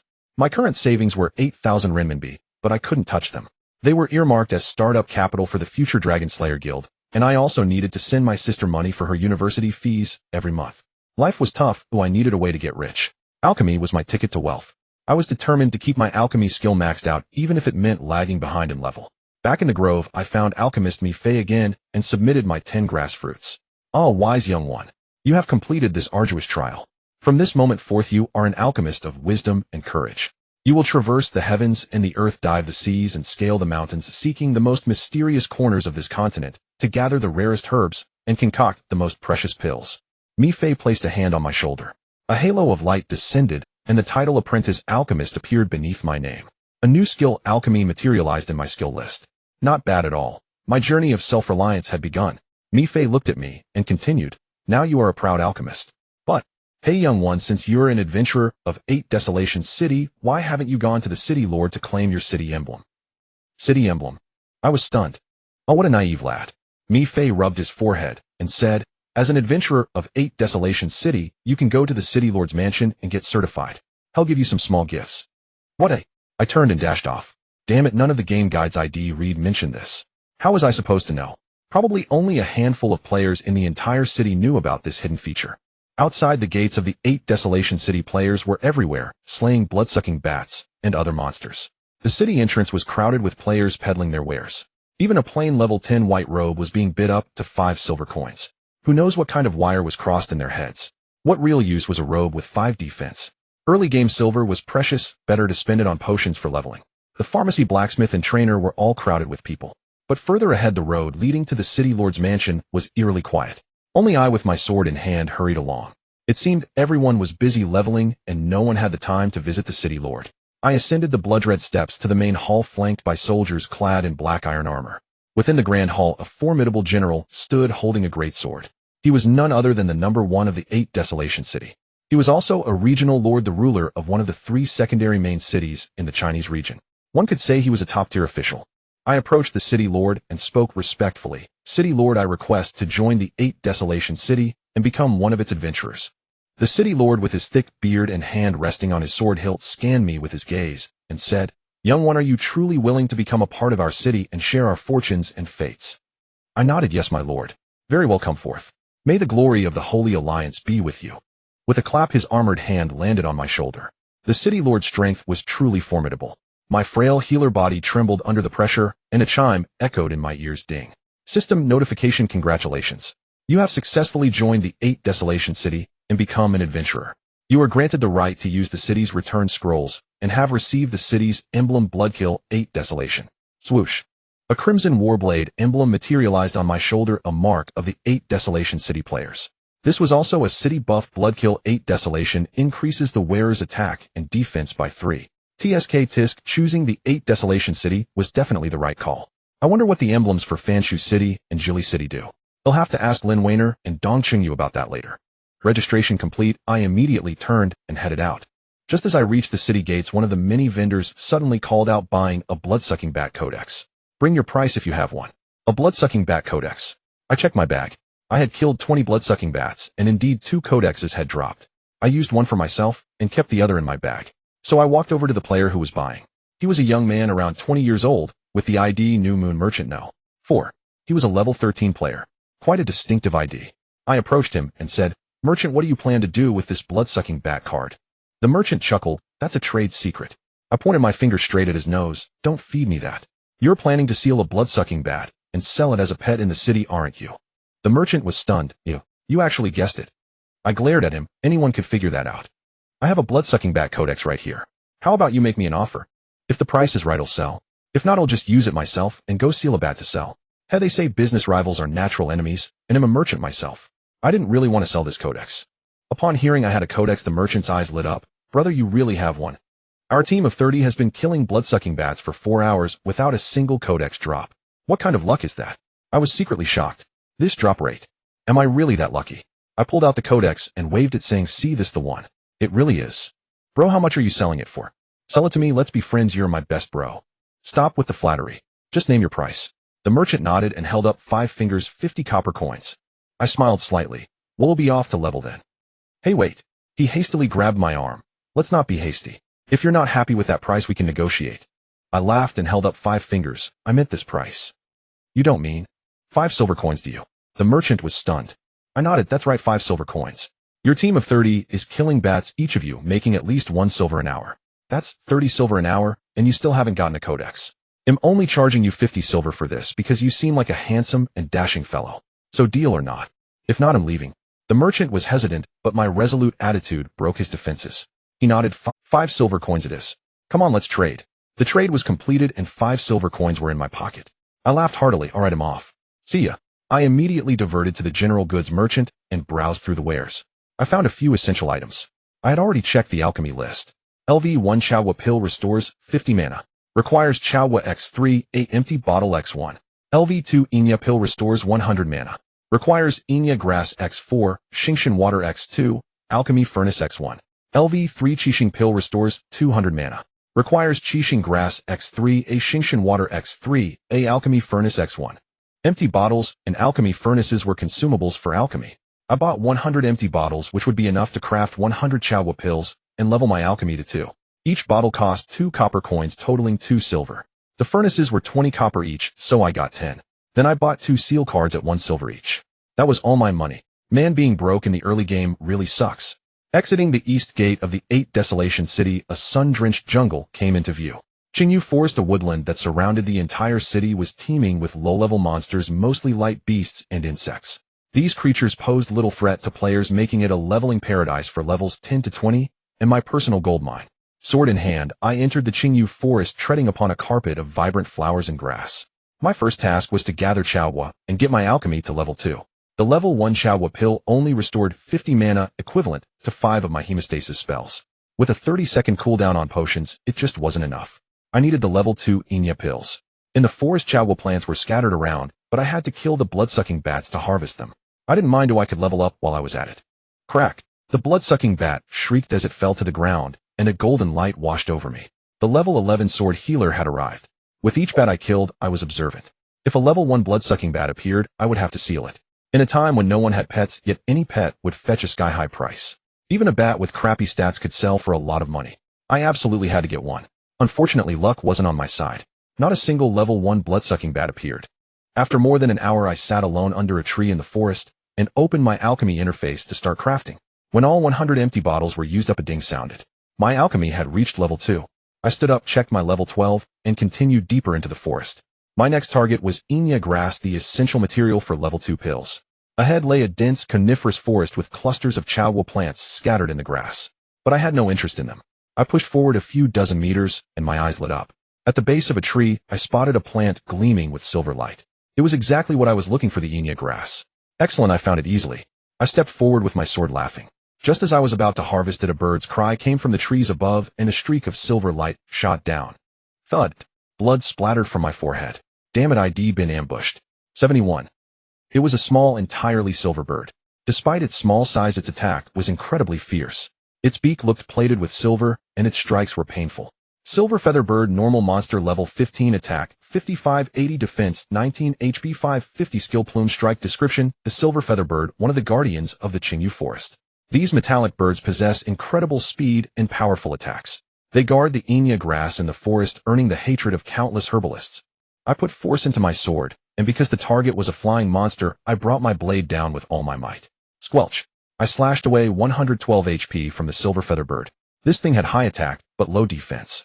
It could kill quickly, but it died just as fast. Screech! Enraged by my attack, the silver feather bird shrieked, flapped its wings, and dove at me twice more. The hits were painful, forcing me to use hemostasis 3 times in a row just to keep my HP from dropping. This was only possible because I was a sword healer. If a regular swordsman tried to solo this thing, they'd need 2 lives. Thud. My sword pierced straight through the silver feather bird's body, depleting its final bit of HP. Clatter. A pile of copper coins dropped a generous 11 coins. This was quite profitable. The experience was also excellent. Level 15 monsters were indeed rewarding. I crouched down, harvested the Enya grass, and continued my advance into the forest. This time I was smarter. I carefully checked for any silver feather birds guarding the plants before harvesting. If 2 of them attacked me at once, I'd be dead for sure. Survival was the priority. Half an hour passed in the blink of an eye. The sky began to darken as night fell in game time. I looked up and noticed a silver glimmer among the big trees. Another silver feather bird. As my gaze swept over its level, I shuddered. Damn. It was a level 1, sealable silver feather bird. Silver feather bird, level 1 description sealable. At that moment I could have kicked myself.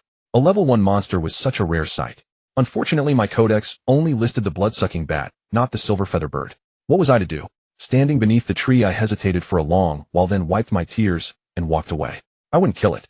I would wait. Even if the seas ran dry and the rocks crumbled, I was determined to subdue this silver feather bird. I roamed through the jungle gathering silver leaf herbs while hunting silver feather birds. It was a grueling process, and mindless grinding was dreadfully boring. But it was nothing compared to my past. In my dreams, I often recalled lurking on the border during missions, lying motionless in the barren sands for 36 hours without food or water, not daring to move even as sand crabs crawled over my arms. Compared to that ordeal, this patient leveling in a game was a heavenly pleasure. 5 hours slipped by. By the time it was past 8 p.m., I had lost count of how many silver feather birds I had slain. I had reached level 15, and 5 pieces of white equipment had dropped, though none were usable for me. I had also accumulated 7 silver coins just from copper drops. My weapon's durability was nearly below 10. The piercing shrieks of the silver feather birds were relentless. My thorn's word whistled through the air, and with 2 resounding cracks the bird let out a final cry and perished. A soft thud followed as 2 items dropped, a verdant green cloak and a codex card. My heart nearly stopped. After 5 hours of relentless fighting, was this finally my reward? I was the king of luck. I bent down to pick up the items. First, the codex card. It was indeed for the silver feather bird. I used it immediately, and it transformed into a beam of light that settled into my codex list. Opening it, I could see the bird's combat attributes: silver feather bird attack, defense, HP, agility, magic, skill, plume strike. Its attack growth was 5 stars and agility at 4 stars. It met the prerequisites for an attack-type pet.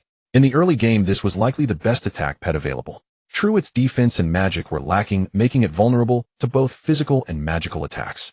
But that didn't matter. In the early stages, its role was to help its master level up. No one expected a pet to single-handedly turn the tide of battle. Next was the verdant cloak. I took it out and examined it, and a wide grin spread across my face. This was a fine piece of equipment. Silver feather cloak, black iron tier type. Cloak, defense 30, strength 4, required level 15. Cloaks weren't classified as heavy leather or cloth armor, so their defense was a compromise. But for someone like me clad in cloth, this defense was a godsend. My entire Bodis defense was only 29 points, and this single cloak added 30 points. Absolutely a treasure. I equipped it, and a flowing green cloak billowed behind me, giving me the look of a seasoned expert. My personal stats also skyrocketed: carefree wanderer apprentice, healer level 15, attack 101, 112, defense 59, HP 2, 40 magic 2, 10 charm 0. 59 defense. Was I a veritable iron wall now? At least in the current context it seemed so. My heart was pounding with excitement. I grabbed my iron sword and headed towards the coordinates I had marked 5 hours ago, seeking that level 1 silver feather bird. Heaven help me, I hope no one had captured or killed it. That bird was mine, and whoever dared to touch it would face my wrath. I arrived at the tree and looked up. Sure enough, the level 1 silver feather bird was still there. Perfect. I pulled out my sealing cards, each costing 1 silver coin, and I had only 2 of them. As I locked onto the silver feather bird with the card, it was chirping merrily. The card displayed a sealing success rate of 27. Because of its low level, the sealing rate was only this high. With only 2 cards in hand, it was time to gamble on luck. Whoosh! I hurled the sealing card. Instantly, a 6-pointed star descended from the heavens, enveloping the tiny silver feather bird. The light flickered, dimming and brightening. After a few tense seconds, the sealing failed. Damn it! As fury surged within me, the little silver feather bird also became enraged. It spun in midair, then dove down in a spiral arc, striking my chest with a smack and dealing 14 points of damage. That was the plume strike's effect. Even at level 1, it could take a chunk of my HP. This skill was indeed formidable for breaking through defenses. Enduring the bird's attacks, I pulled out my second and final sealing card. Whooshed! The card flew up, enveloping the bird in a wave of sealing power.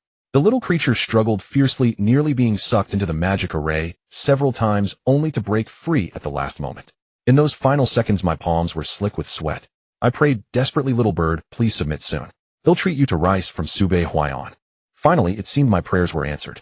A brilliant flash of light rippled outward, and the level 1 silver feather bird vanished before my eyes. At the same time, a small silver bird appeared in my pet space. Ding!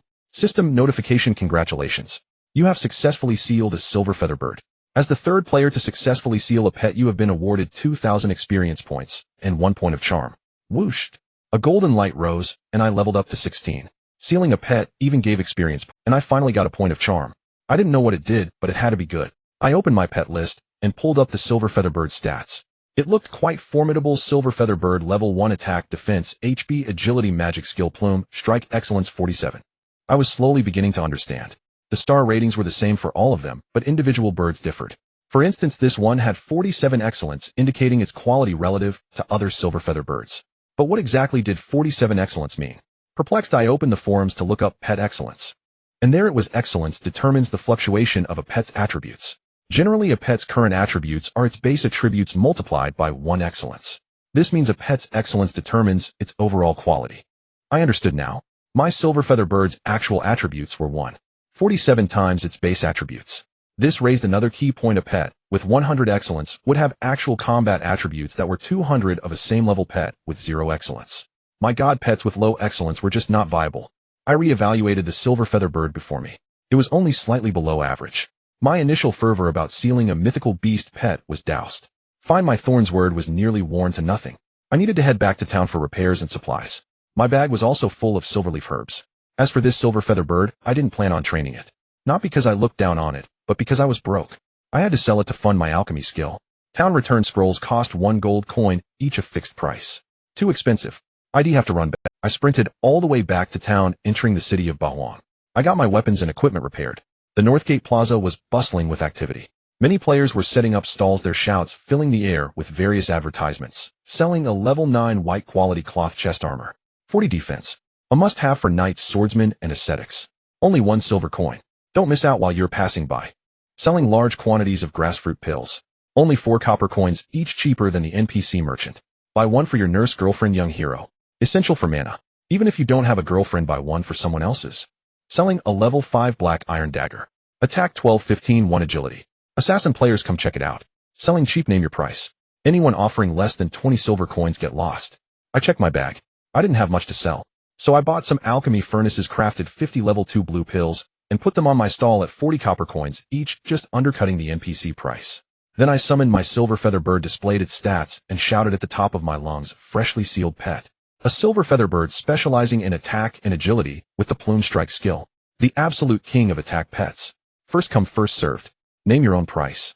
My shout immediately drew a large crowd with various offers flying in.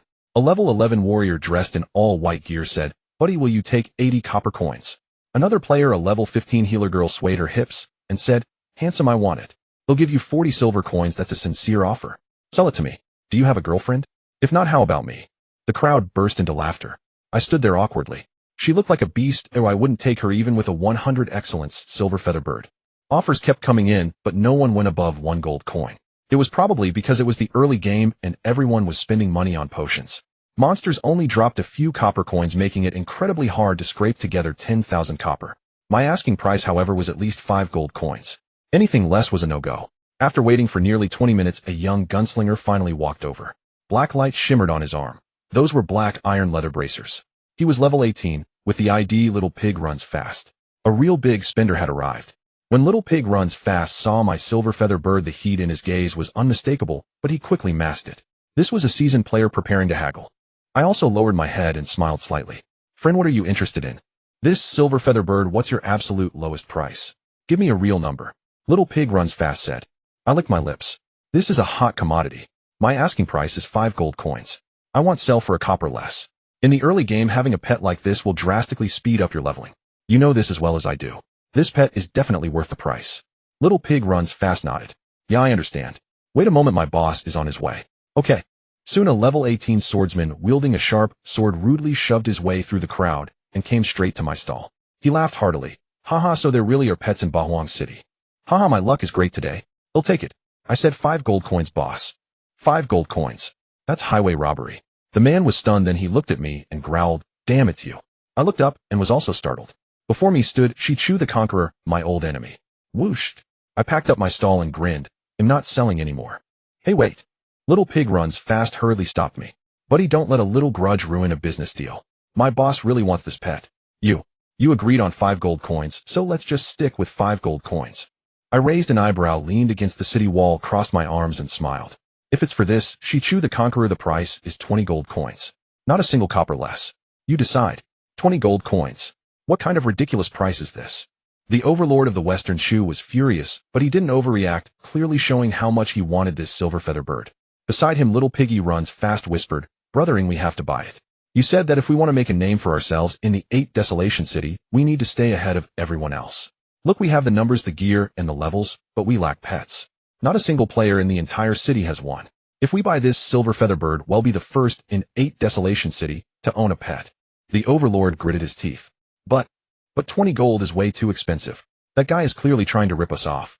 Little Piggy runs fast chuckled, "Brother, with your status and position, do you really care about 20 gold? Let me handle this." The overlord nodded speechlessly. "Fine." Little Piggy runs fast turned to me and smiled. "Carefree wanderer, fine then. Well, take the bird at your price of 20 gold. But you'll need to give us 10 minutes to gather the coins. You know as well as I do that most players only have a few silver coins right now. 20 gold is no small sum." I nodded. "All right, I'll wait 10 minutes. Hurry up." "Got it." Just then my phone rang. I answered to hear Lin Weiner's voice. "Li Xiaoyao, we're hungry, you know what to do." I sighed. "Fine, I'm busy in the game right now. Give me 10 minutes. They'll be at the girls' dormitory in 10 minutes. Wait for me, okay?" Lin Weiner said, hurry up." I hung up and continued waiting. Less than 10 minutes later, Little Piggy runs fast returned and initiated the trade. 20 gold coins, such a beautiful sight of gleaming gold. It's always good to make a profit when you can, and this was a hefty one. The trade was successful. The silver feather bird was gone, and 20 gold coins were in my pocket. After getting the pet, the overlord of the Western Shu thought about blocking me, but since the city was a safe zone, he wasn't foolish enough to try. He glared at me for a while, mentally killing me 1,000 times before he left with his sword, probably going to level up his new bird. A pet without levels is certainly useless. My task was even simpler by alchemy furnaces in bulk. I had plenty of silverleaf herbs in my bag. I just lacked the money for the furnaces. Now that I was rich, it was simple. Each furnace cost 20 copper, and each bottle of spirit water cost 10 copper. My goal was to level my skill to 3. Level 2 pills only sold for 50 copper, not worth it since the cost was 40 copper. But level 3 pills sold for 5 silver at NPCs, that's where the real profit was. Crouching in a corner of the plaza, I refined pills 300 times until my bag was full of level 2 silverleaf pills. Then with a ding, after spending 120 silver coins, my skill finally reached level 3. Ding! System notice, congratulations, your alchemy skill has reached LV3. As the first player to achieve LV3 alchemy, you are rewarded with Charm 1. Another charm point, excellent. I can't believe this rewards charm points too. It's ridiculous. I wonder how many charm points Lin Weiner has. Did she get a message when she entered the game saying congratulations for being beautiful and curvaceous, you are rewarded with charm 5? Probably not, or else I'd delete my account. Standing in the plaza, I shouted, freshly made level 2 pills restores 100 mana, only 30 copper each. Wholesale. Contact me now if you're interested. As my voice faded, a girl wielding a dagger in the passing crowd suddenly stopped and looked at me. A shiver ran down my spine, and a familiar tune echoed in my ears. Just because I looked at you once in the crowd, I could never forget your face. Hey. The girl walked up and snapped me out of my musical daydream. She looked at me strangely. You're a strange one. Aren't you trying to do business? Are your level 2 pills really 30 copper each? I looked closely. She was quite pretty, dressed in a set of white leather armor that hugged her curves attractively. She held a dagger that seemed to be a black iron weapon. Her face was beautiful, definitely an 8 out of 10 or more. Above her head floated a name that seemed to warn others not to mess with her, a thorny rose, ID, Yu Qingqian, LV19, apprentice assassin. A level 19 assassin could easily kill a level 15 cloth armor player like me. I couldn't afford to offend her, so I had to be polite. A brilliant smile spread across my handsome face as I looked down at her. Yes, 30 copper each. How many would you like, miss? Yu Qingqian smiled. All right, I'll take as many as you have. I checked my bag. I had 300 in total, but I needed to keep 50 for myself. I have 250 in total. Are you sure you want them all? Yes, trade me. Okay.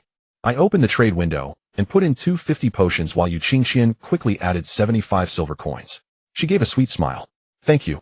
You're welcome. I turned to leave, but she called out, wait, carefree wanderer, right? Yes, what's up? I turned to look at her. Yu Qingqian tilted her head, then suddenly smiled. How about this? Let's add each other as friends. If you get any higher level potions in the future, you can find me. He'll buy in unlimited quantities, okay? I was a bit surprised. You're an assassin, you shouldn't need that many pills, right? Yu Qingxian smiled knowingly. Well, I forgot to introduce myself. I'm a management player from the Prague Guild in Destiny. I hold the position of Vice Guild Master. You've heard of the Prague Guild, right? I nodded. Yes, I've heard of it. There's a guild with the same name in Conquest. It's a top 10 guild nationally. Good, that makes things easier. Yu Qingxian looked at me deeply. You've crafted that many level 2 pills, so your alchemy skill must be at level 3 by now, right? Next, we'll have a huge demand for level 3 pills. How about you join us at Prague? You could be our chief alchemist. She smiled shyly. We have many benefits, you know. I took a deep breath, resisting the temptation. No thanks. I prefer to walk alone. I don't like being constrained by guild rules, especially in a big guild like Prague where you have to follow orders. I'm naturally a lone wolf. Yu Qingxian pouted, looking a bit disappointed, but still smiling. Alright, I won't force you. We're friends now anyway. If you ever need anything from Prague, just come to me. Okay, thanks. Alright, I'll be going then. Yu Qingxian turned and took a few steps, then looked back and whispered with a smile. Carefree wanderer, I'll remember you. We're friends now. Sure. I stood there waiting for my heartbeat to slow down, cursing myself for being so easily flustered before getting back to my own business. The Prague Guild certainly knows their tactics, using a beautiful, cute girl as a diplomat to recruit people. I'm sure many heroes have been won over by Yu Qingxian's smile and joined Prague. Too bad it doesn't work on me. Having spent these past few days with beauties of Lin Weiner and Dongxing Yu's caliber, my immunity to stunning women has increased significantly. I checked the time. The 10 minutes were long over. I logged off immediately and rushed to the girls' dormitory. From a distance, Lin Weiner saw me and stomped her foot. That bastard Li Xiaoyao kept us waiting for 11 minutes. Dongxing Yu chuckled. He must have been busy in the game, right? Otherwise, given how obedient he is to you, he definitely wouldn't stand you up. I walked up and said, sorry, I was busy in the game. Lin Weiner teased with a smile. Oh, someone who just reached level 10 has important matters to attend to. Are you perhaps guiding some level 1 girl from the newbie village to kill goblins? I coughed. You're overthinking it, young lady. I crafted a batch of level 2 mana potions and was just doing some business. Crafting pills. Lin Weiner's eyes widened. You've completed your production class quest. Yeah, I looked at the beautiful young lady. Don't tell me you haven't. Lin Weiner blushed a rare, bashful look and couldn't even meet my eyes. This girlish demeanor made my heart flutter. I wish she could always be like this. Dongxing Yu interjected. Weiner wanted to become an apothecary, but she got 3 consecutive questions wrong during the mentor's test. She has to wait until tomorrow for another chance. I tightened my facial muscles, afraid I might laugh and get myself killed. Lin Weiner gave me a resentful glance. Go ahead and laugh if you want to. Don't hurt your spleen from holding it in.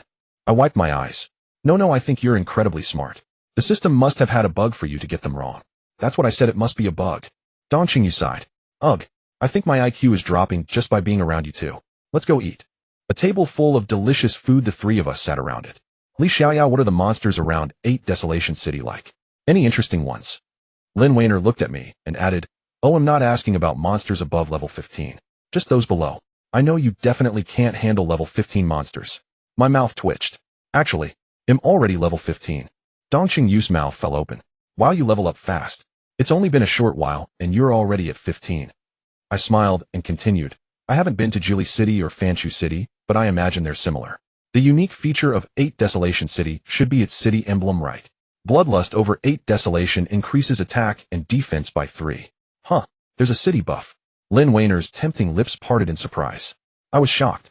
Don't tell me you didn't register with the city lord to get your city emblem. I really didn't. I took out my phone, checked something, and said, see the emblem for Fanshu City. Each player can get an undroppable mortal scroll.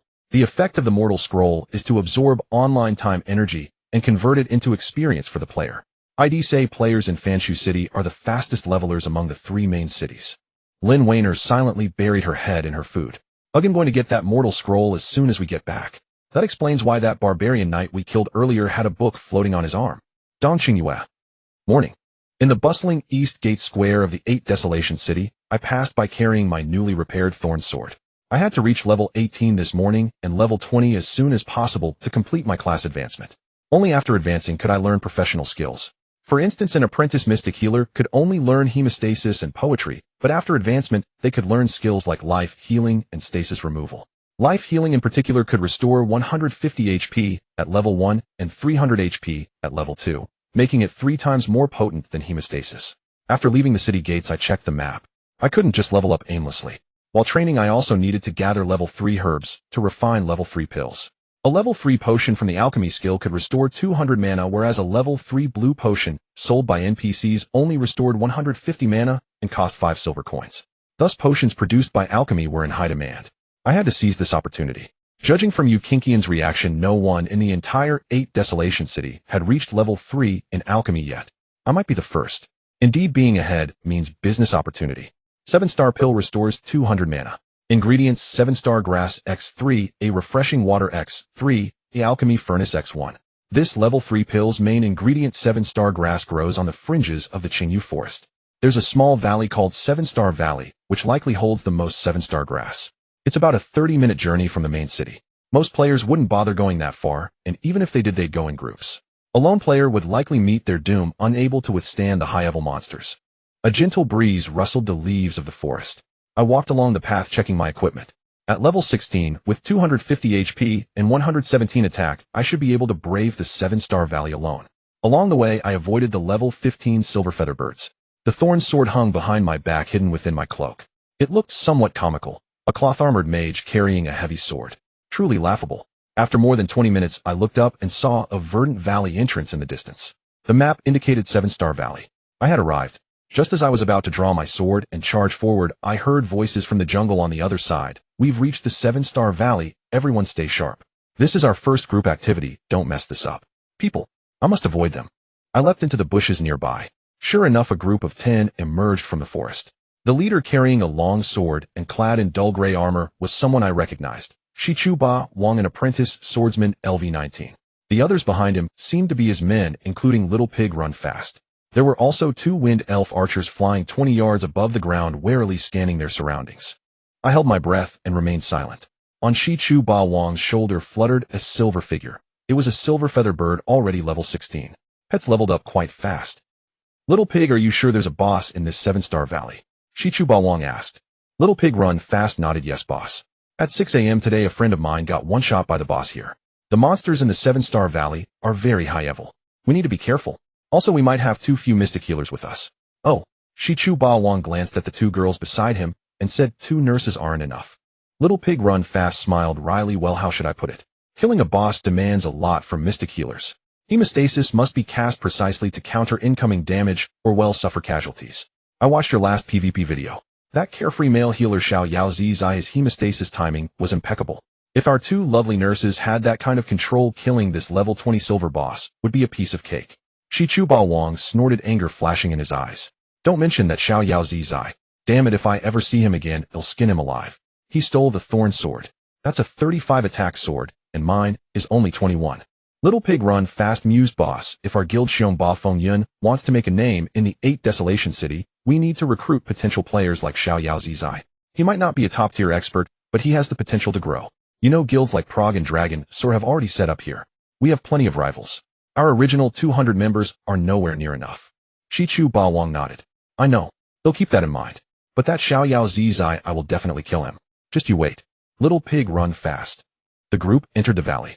I watched from afar until they disappeared into the woods before revealing myself. With their 2 wind elf archers scouting the skies, I would have been easily spotted. I knew my limits. I couldn't even be sure of beating a violent swordsman like Shichu Ba Wang in an unknown, let alone a 10-man squad. Going there would be suicide.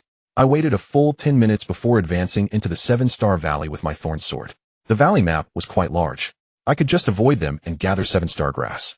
As the old saying goes, mother said, less PvP, more monster grinding. That's the way to level up fast.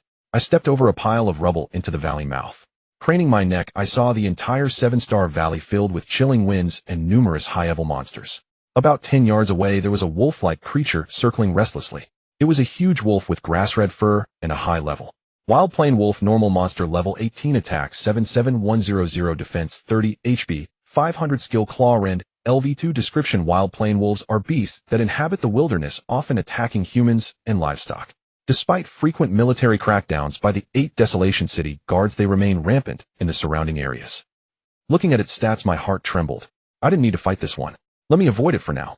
With its 100 attack, my defense would be overwhelmed. So I moved horizontally through the bushes with my thorn sword, circling around to the right side of the valley, bypassing nearly 100 wolf monsters in the area. In the distance on the open grassland, Shichu Ba Wang's 10-man squad was fighting monsters. With a roar, Shichu Ba Wang's sword blade glowed with a golden 6-pointed star.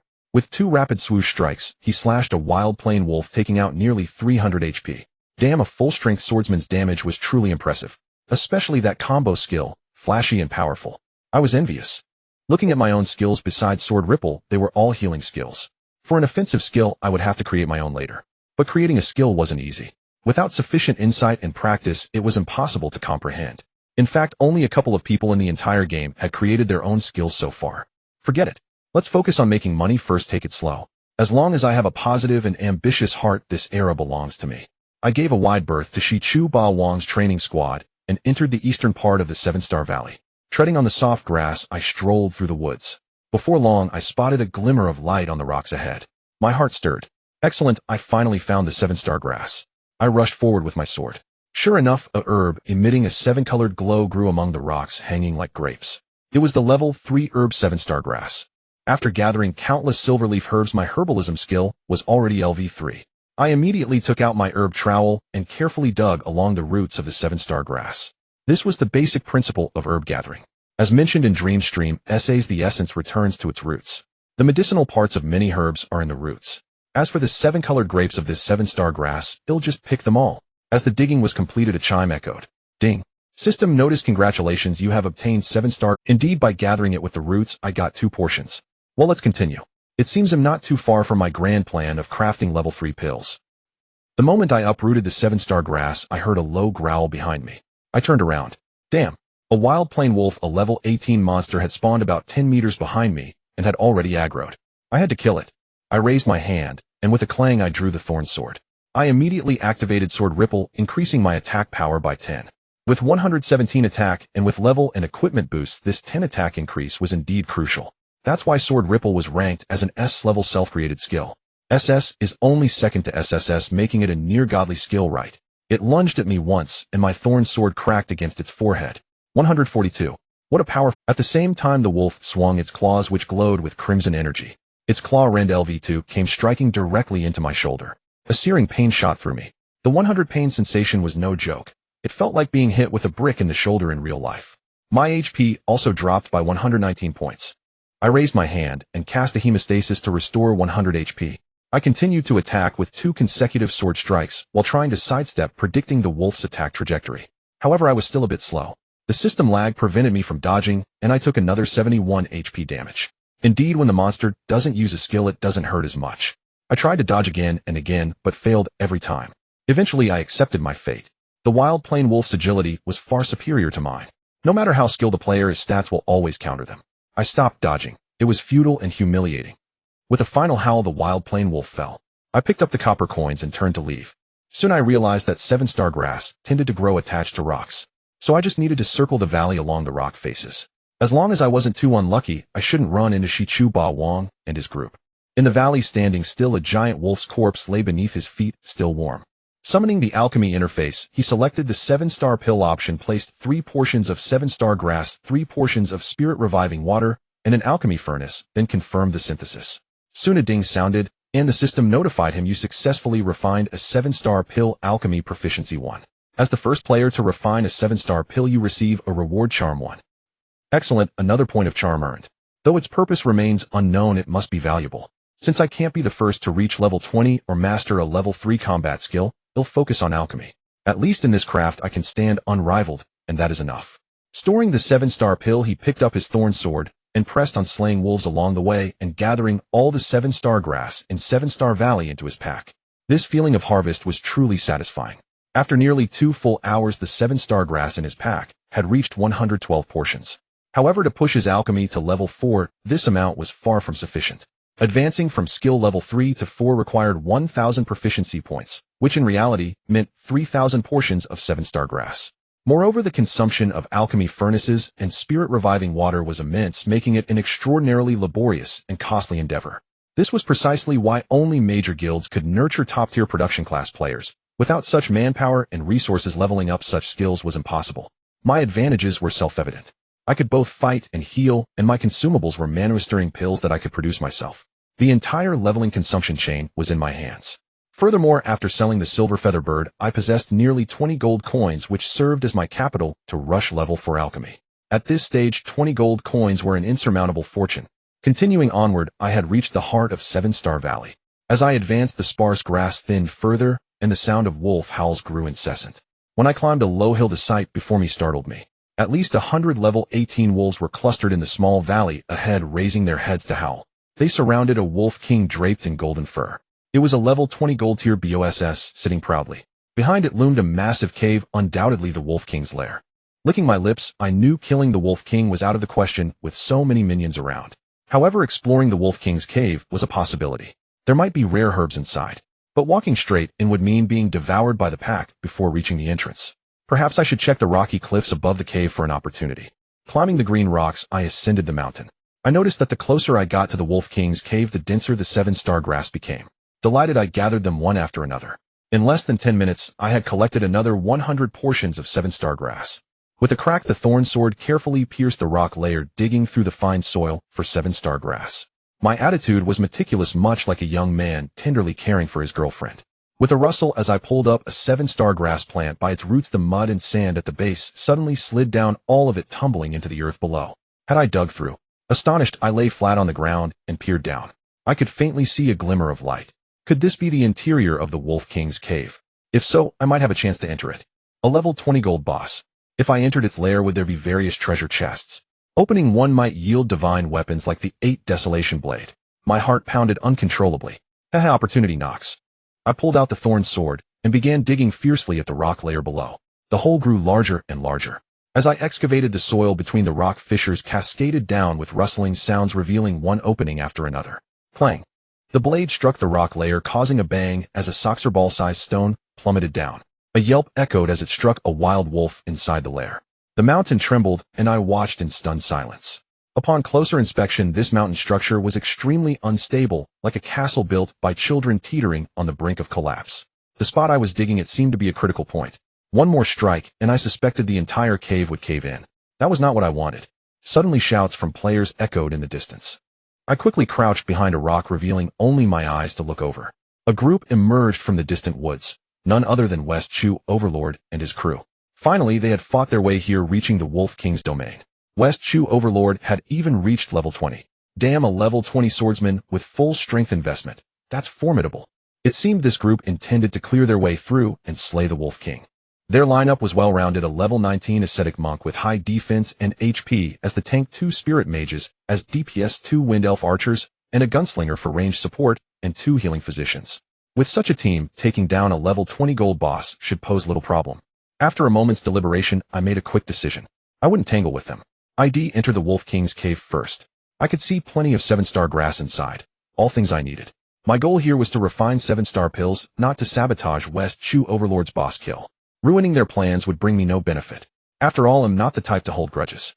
Though West Chu Overlord had harmed me before, why would I bother with such young whelps? Well, once I comprehend an SS rank attack skill and perfect my combo editor, we'll meet again in the martial world. Damn it, if I don't beat the crap out of him, he'd better consider himself lucky. Thud. My body dropped through the rock crevice into the Wolf King's cave, landing directly on the ground. A wild wolf nearby immediately charged, but the thorn sword was ready. 4 strikes cut it down. I stood upright. Visibility was extremely poor, pitch black. It took half a minute for my eyes to adjust. Scanning carefully, I saw scattered wild wolves in the rocky tunnel. Additionally, the cave walls were densely covered with 7-star grass, making my mouth water. This trip was truly worthwhile. In 5 minutes, I cleared out over a dozen wild wolves. Though their attacks were lethal, as long as I managed my HP, I wouldn't die. A sword-wielding healing physician, able to heal and fight. Invincible under heaven. After eliminating the wild wolves, I pulled out my herb spade and focused on gathering the 7-star grass in the Wolf King's cave. In nearly an hour, I had almost stripped the cave clean. My pack now held a staggering nearly 2,000 portions of 7-star grass. This gathering efficiency was off the charts. Just a bit more to reach level 4 alchemy, but unfortunately, there were no more herbs in the cave. I continued deeper, but when I reached the end of the cave, there was no treasure to be found. Instead, the Wolf King's resting area had scattered human bones and piles of foul-smelling wolf dung. Damn, as a king, keeping the bathroom in the bedroom. How uncouth. I turned to leave, ready to make my escape. My mission was nearly complete. At that moment, fierce sounds of battle erupted from outside. I could clearly hear the shrill whistles of combo skills being unleashed. Crouching by the rock wall, I peeked outside. The 100 wolf minions had been cleared. West Chu Overlord's group had now engaged the boss. The ascetic monk wielding his staff was tangled with the golden wolf king cross-shaped wounds carved across his face by the wolf's claws. The two healing physicians were pouring heals into him. Meanwhile, the spirit mage's spirit fire spells ravaged the boss. The wolf king had only around 100 HP, which was dropping rapidly. At this rate, the wolf king would surely die within 5 minutes. Standing in the cave, I weighed my options. They were too close now. A stepping out would surely get me spotted. No, that would mean certain death. I had to stay calm and wait. They'd leave after killing the wolf king, and then I could slip away. When wading in shallow water, I'm alone. Better to endure for now. Roar. The wolf king's howls grew more desperate. Claws flew biting and tearing. The ascetic monk's HP plummeted to around 20, barely held up by the two physicians. The wolf king couldn't recover HP, and its health quickly dropped to around 10, roughly 1,000 HP. Haha, almost there, push harder. West Chu Overlord laughed heartily. Kill this wolf king, and let's hope for the first gold tier equipment drop in the realm. Piggy Run wielding his gun fired rapid shots at the boss, while chuckling, boss, don't joke. We haven't even seen the first silver tier item yet. Hell, not even the first bronze tier item on the server. The best so far is someone in Fanching getting a green rock tier item. You're dreaming of gold tier. Aim a bit lower. West Chu Overlord, haha, kill first, then we'll see our luck. At that moment, the golden wolf king let out a furious roar, its body enveloped in a blood-red glow. Damn, the boss is mutating. West Chu Overlord was caught off guard.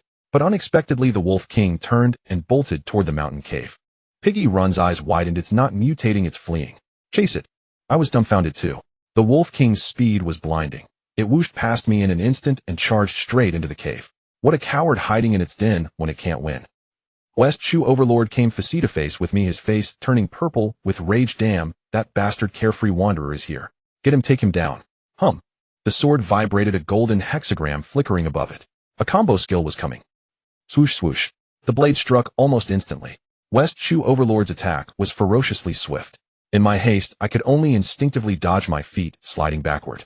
A huge miss floated up as I evaded the first strike. This was the result of days of training. A subconscious dodging routine had formed. That's exactly what I needed. Miss. 145. One sword strike landed, and I was nearly scared out of my wits. Damn, West Chu Overlord's attack power was insane. If both hits of that combo had connected, I'd be dead for sure. With a rustling sound, two wild wolves slowly spawned behind West Chu Overlord. My heart skipped a beat. This was my chance. The timing of the respawn was impeccable. Roar. Two wild prairie wolves lunged simultaneously at the back of the hegemon of Western Chu. Being the closest, he naturally became the primary target.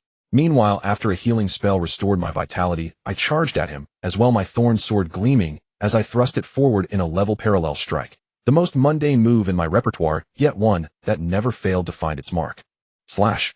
95. The hegemon of Western Chu's health plummeted by a large chunk. The two wild prairie wolves behind him raised their claws, their level 2 skill rending the air as they struck. He was instantly reduced to a sliver of health, his face turning purple with panic. Well aware of the wolves' ferocity, he immediately turned and fled, shouting, "Little sister, heal me." Two healing spring doctors rushed over. I saw this clearly.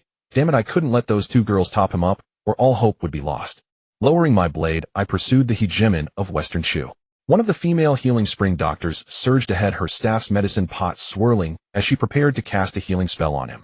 But I was right there with her, my thorn sword lancing out, aiming precisely at her neck. Crack. 274. A critical hit, instant kill. Ding. System, notice you have killed player Gentle Light Rain in the wilderness. Your sin value has increased by 100 points. You are now a red name player. The hegemon of Western Chu raged. Damn you carefree wanderer, you piece of trash. I didn't bother to retort.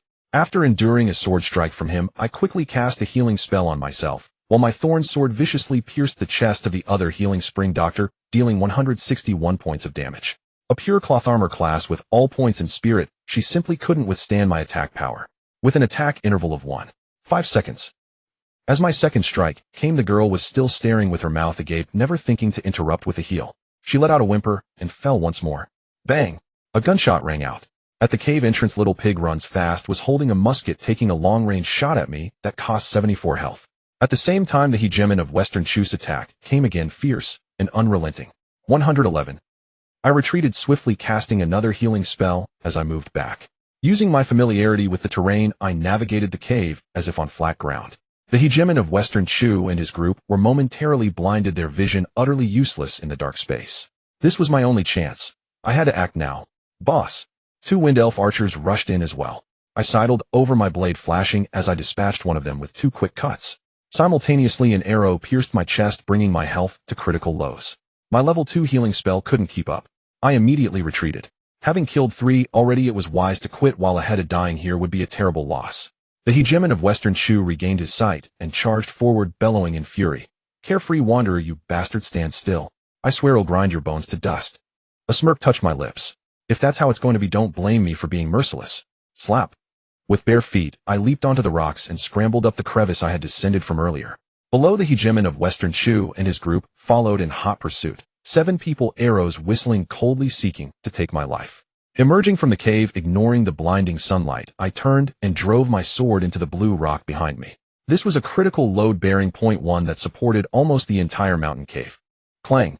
Sparks flew as the sharp, thorn sword shattered the rock. Instantly, boulders from above cascaded down. It was indeed a massive collapse. Boom, boom, boom. The mountain surface caved in almost instantly. Dust and smoke billowed above the entire Wolf King's lair. In a blink, the lair was completely buried beneath the mountain. I trembled violently from the tremors as I fell with the descending rocks. From within the cave came a chorus of screams. The hegemon of Western Shu, little pig, runs fast, and the others were all buried alive, dead. At the same time, a system chime rang out. Ding! System announcement: the first gold-tier boss, Crimson Blood Wolf King, has been slain by a player through unconventional means. As a reward, that player receives 3 points of charm. Who was that player? I pondered for a moment, then checked my character panel. Damn, 5 points of charm now. It turns out that player was me. Too bad I didn't land the killing blow myself, so I got no experience. Otherwise, I'd have jumped from level 18 straight to 20, maybe even 21 or 22. The hegemon of Western Shu and his group were dead, and it would take them about 10 minutes to run back to their corpses. No time to waste. There was still one crucial task to handle. I hurriedly rushed with my thorn sword toward where the Wolf King had fallen. The loot it dropped couldn't be left behind. After all, it was a prize earned through my courage and cunning. Frantically, I sifted through the rubble, searching for nearly 3 minutes before finally spotting a tuft of golden fur among the stones. Digging deeper, I found the Wolf King's corpse. Turning it over, there beneath it lay 2 pieces of equipment and 2 gold coins. Jackpot! I scooped up the gold and examined the equipment. One was a dagger radiating a crimson glow, and the other was a green leather chest piece that looked quite promising. With a flick of my wrist, the equipment's attributes materialized as a translucent panel before my eyes. The data clear as day: Crimson Blood Dagger, green stonadier attack, 5590 agility 5 bonus, increases user's critical hit rate by 0.1, requires level 20 Greenfield chest guard, green stonadier defense, 17 vitality, 4, requires level 20. My spirit sword. Damn, 2 green stonadier items. They weren't silver tier, but they were far superior to iron tier. And at level 20, they were practically divine artifacts for players at this stage.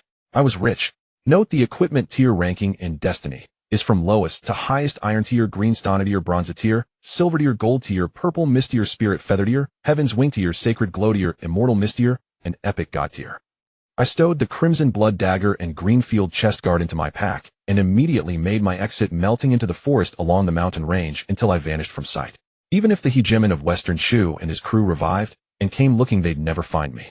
7-Star Valley was vast, and they couldn't afford to split up. They'd be slaughtered by the level 18-20 monsters on their own. They'd have to move together, which meant they had no chance. Still, with the boss and all the loot stolen and the entire team, losing a level of vengeful man like the hegemon of Western Shu would probably want nothing less than to grind my bones to dust. Sure enough, less than 5 minutes later, a paid system announcement echoed through the air. Ding! System announcement: player hegemon of Western Shu's broadcast, Carefree Wanderer. Remember what happened today, you bastard. You're not just messing with me. You've made an enemy of the entire Overbearing Wind Guild. Just you wait. I'll personally erase you from the map of 8 Desolation City. You'll regret what you did today. A player broadcast effective within the city's territory. While that costs 1000 RMB per call, that hegemon of Western Shu certainly has money to burn.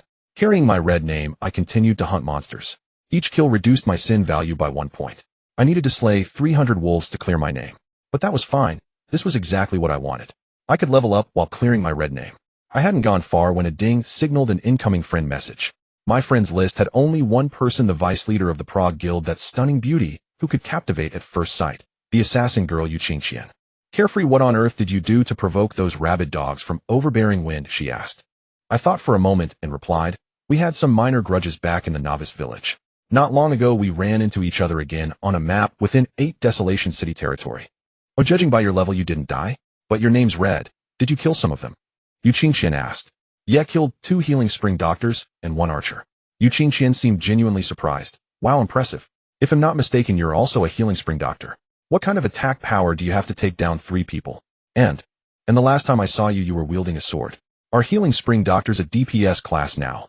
I chuckled. Well, I prefer to walk an unconventional path, so I've gone down the route of a violent healing spring doctor, putting all my points into strength. No wonder. You really are a peculiar one. By the way, how's your alchemy coming along? It's at level 3 now. I've started refining tier 3 pills. Great. Yu Qingqian sent a smiley face and continued. He'll place an order then. At least 1,000 tier 3 pills. Can you supply that? I agreed readily. Sure, no problem. 1,000 portions. But the 7-star pill restores 200 mana, which is 50 more than the tier 3 pills sold in shops. So price-wise, he'll sell them at 5 silver coins each, same as the shop rate. Just letting you know in advance. Okay, no problem. He'll get going then. You keep playing, but be careful. If you die with a red name, you'll drop a lot of equipment. Don't worry. Oh, by the way, I have 2 items you might be interested in. What? I immediately crafted the attribute panels for the Crimson Blood Dagger and the Greenfield Chest Guard and sent them to her. A few seconds later, Yu Qingqian sent a voice call request. Wow, where did you get these green Stonadier items? Her voice couldn't hide her excitement. I chuckled. Stay calm. They dropped from a kill. No need to ask about the source. Interested? Yes, of course. A level 20 green Stonadier dagger. This must be the first one on the entire server. I want it. Carefree, name your price. Give me a friend's discount. All right. I hesitated for a moment, then said the Crimson Blood Dagger is a weapon, so it's a bit pricier. They'll sell it for 5 gold. The Greenfield Chest Guard 2 gold. That's 7 gold total. Not expensive, right? In the chat window, Yu Qingqian's beautiful big eyes blinked, and she smiled. All right, deal. Great. He'll finish clearing my red name by killing monsters, and he'll message you when I'm back in the city. Okay. Yu Qingqian smiled, and added one more line. Wait. Carefree, you're a man of integrity. You're welcome. You're pretty decent yourself. Yeah, we're both good people. Swish. The thorn sword slashed diagonally across the wild wolf's neck, felling it to the ground. A golden light poured down, and after slaying countless monsters, I had already reached level 19. I was one step closer to the critical level 20 promotion threshold. Meanwhile, my bag had gained a few white-grade equipment pieces. The wild wolf's drop rate was pitifully low, seemingly not yielding any attribute gear at all. At the same time, I began to gradually explore the mysteries of combo editing. As of yet, no player in the game had triggered the principle behind self-created combos. It was simple. Players had too few skills, and if creating combos were that easy, the game would surely descend into chaos. After carefully studying the combo editing system, I understood it clearly. A combo in essence involves using techniques like attack, defense, momentum, and sweep to force the opponent into a state of constant physical imbalance and delay, rendering them unable to defend or dodge, thus allowing one's own attacks to land continuously. In reality, I could indeed execute such a seamless string of attacks, but the game's requirements were far more stringent. The power angle and timing had to be perfectly precise to trigger the opportunity for a self-created combo. While slaying wild wolves, I pondered silently. After years of training with the old man, the skill he imparted to me was simple: suppress the opponent with offense, blending the real with the illusory. As for the name of the sword art he taught me, he never told me. Perhaps even he didn't know, for the art had no incantation or manual. Shashed. The thorn sword thrust out horizontally, piercing through the wild wolf's neck. Following through with a sweeping motion, I struck out with my left fist, landing a blow. 5 seconds later, my body spun, delivering a powerful heavy strike to the wild wolf's skull. Thrust, blast, chop. This was my most familiar and proficient combo. Unfortunately, repeated use still failed to trigger a self-created combo for reasons unknown. Forget it, let's just level up first. Moreover, I was well aware that these 3 attacks were all normal attacks. Even if a combo edit were triggered, its power would be limited. Once I learned melee physical attack skills, I could integrate them into self-created combos. The final strike would need to be exceptionally powerful to significantly boost my combat prowess. Killing wolves and gathering 7-star herbs along the mountain path, 3 hours passed in the blink of an eye. I even forgot to eat lunch. My experience had climbed to 19 levels and 94, just a little more to reach level 20 and advance to the 2nd class. My red name had vanished, washed away by the sheer number of kills. Meanwhile, rustling footsteps came from the distant woods. More players had arrived. A group of 5, all between levels 18 and 20. They glanced at me from afar without a word and went off to hunt wolves themselves. I didn't linger either, grabbing my sword and leaving. My bag was stuffed with 3,207 star herbs, the achievement of the day. That quantity was more than enough to level up my alchemy to 4. At that point, I would be the first player to master level 4 alchemy. Half an hour later, I returned to Bahuang City, repaired my equipment, and sent a message to Yu Qingqian. Qingqian, I'm back in the city waiting for you at the Northgate Plaza. Come get your weapon and leather armor quickly. Beep. A message from Yu Qingqian. It'll be there in a minute. Flashed. In the distance, the teleportation array shimmered, and a curvaceous assassin beauty appeared before me. It was indeed Yu Qingqian. Xiaoyao. She waved and smiled at me from afar, walking over swiftly with a dagger in hand, and chuckled. This level 7 black iron dagger of mine really seems like it's time to be retired. I looked at her astonished. Did you just use a return scroll to get back? Yeah. But that's 1 gold. My heart ached at the thought. Yu Qingqian pursed her lips in a smile, looking as beautiful as the moon. It's nothing, just 1 gold coin. Our Prague guild has 2,000 people farming money near Bahuang City, enough to support the top few hundred players' expenses.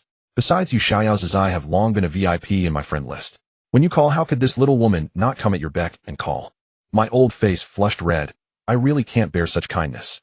Come on, let's trade.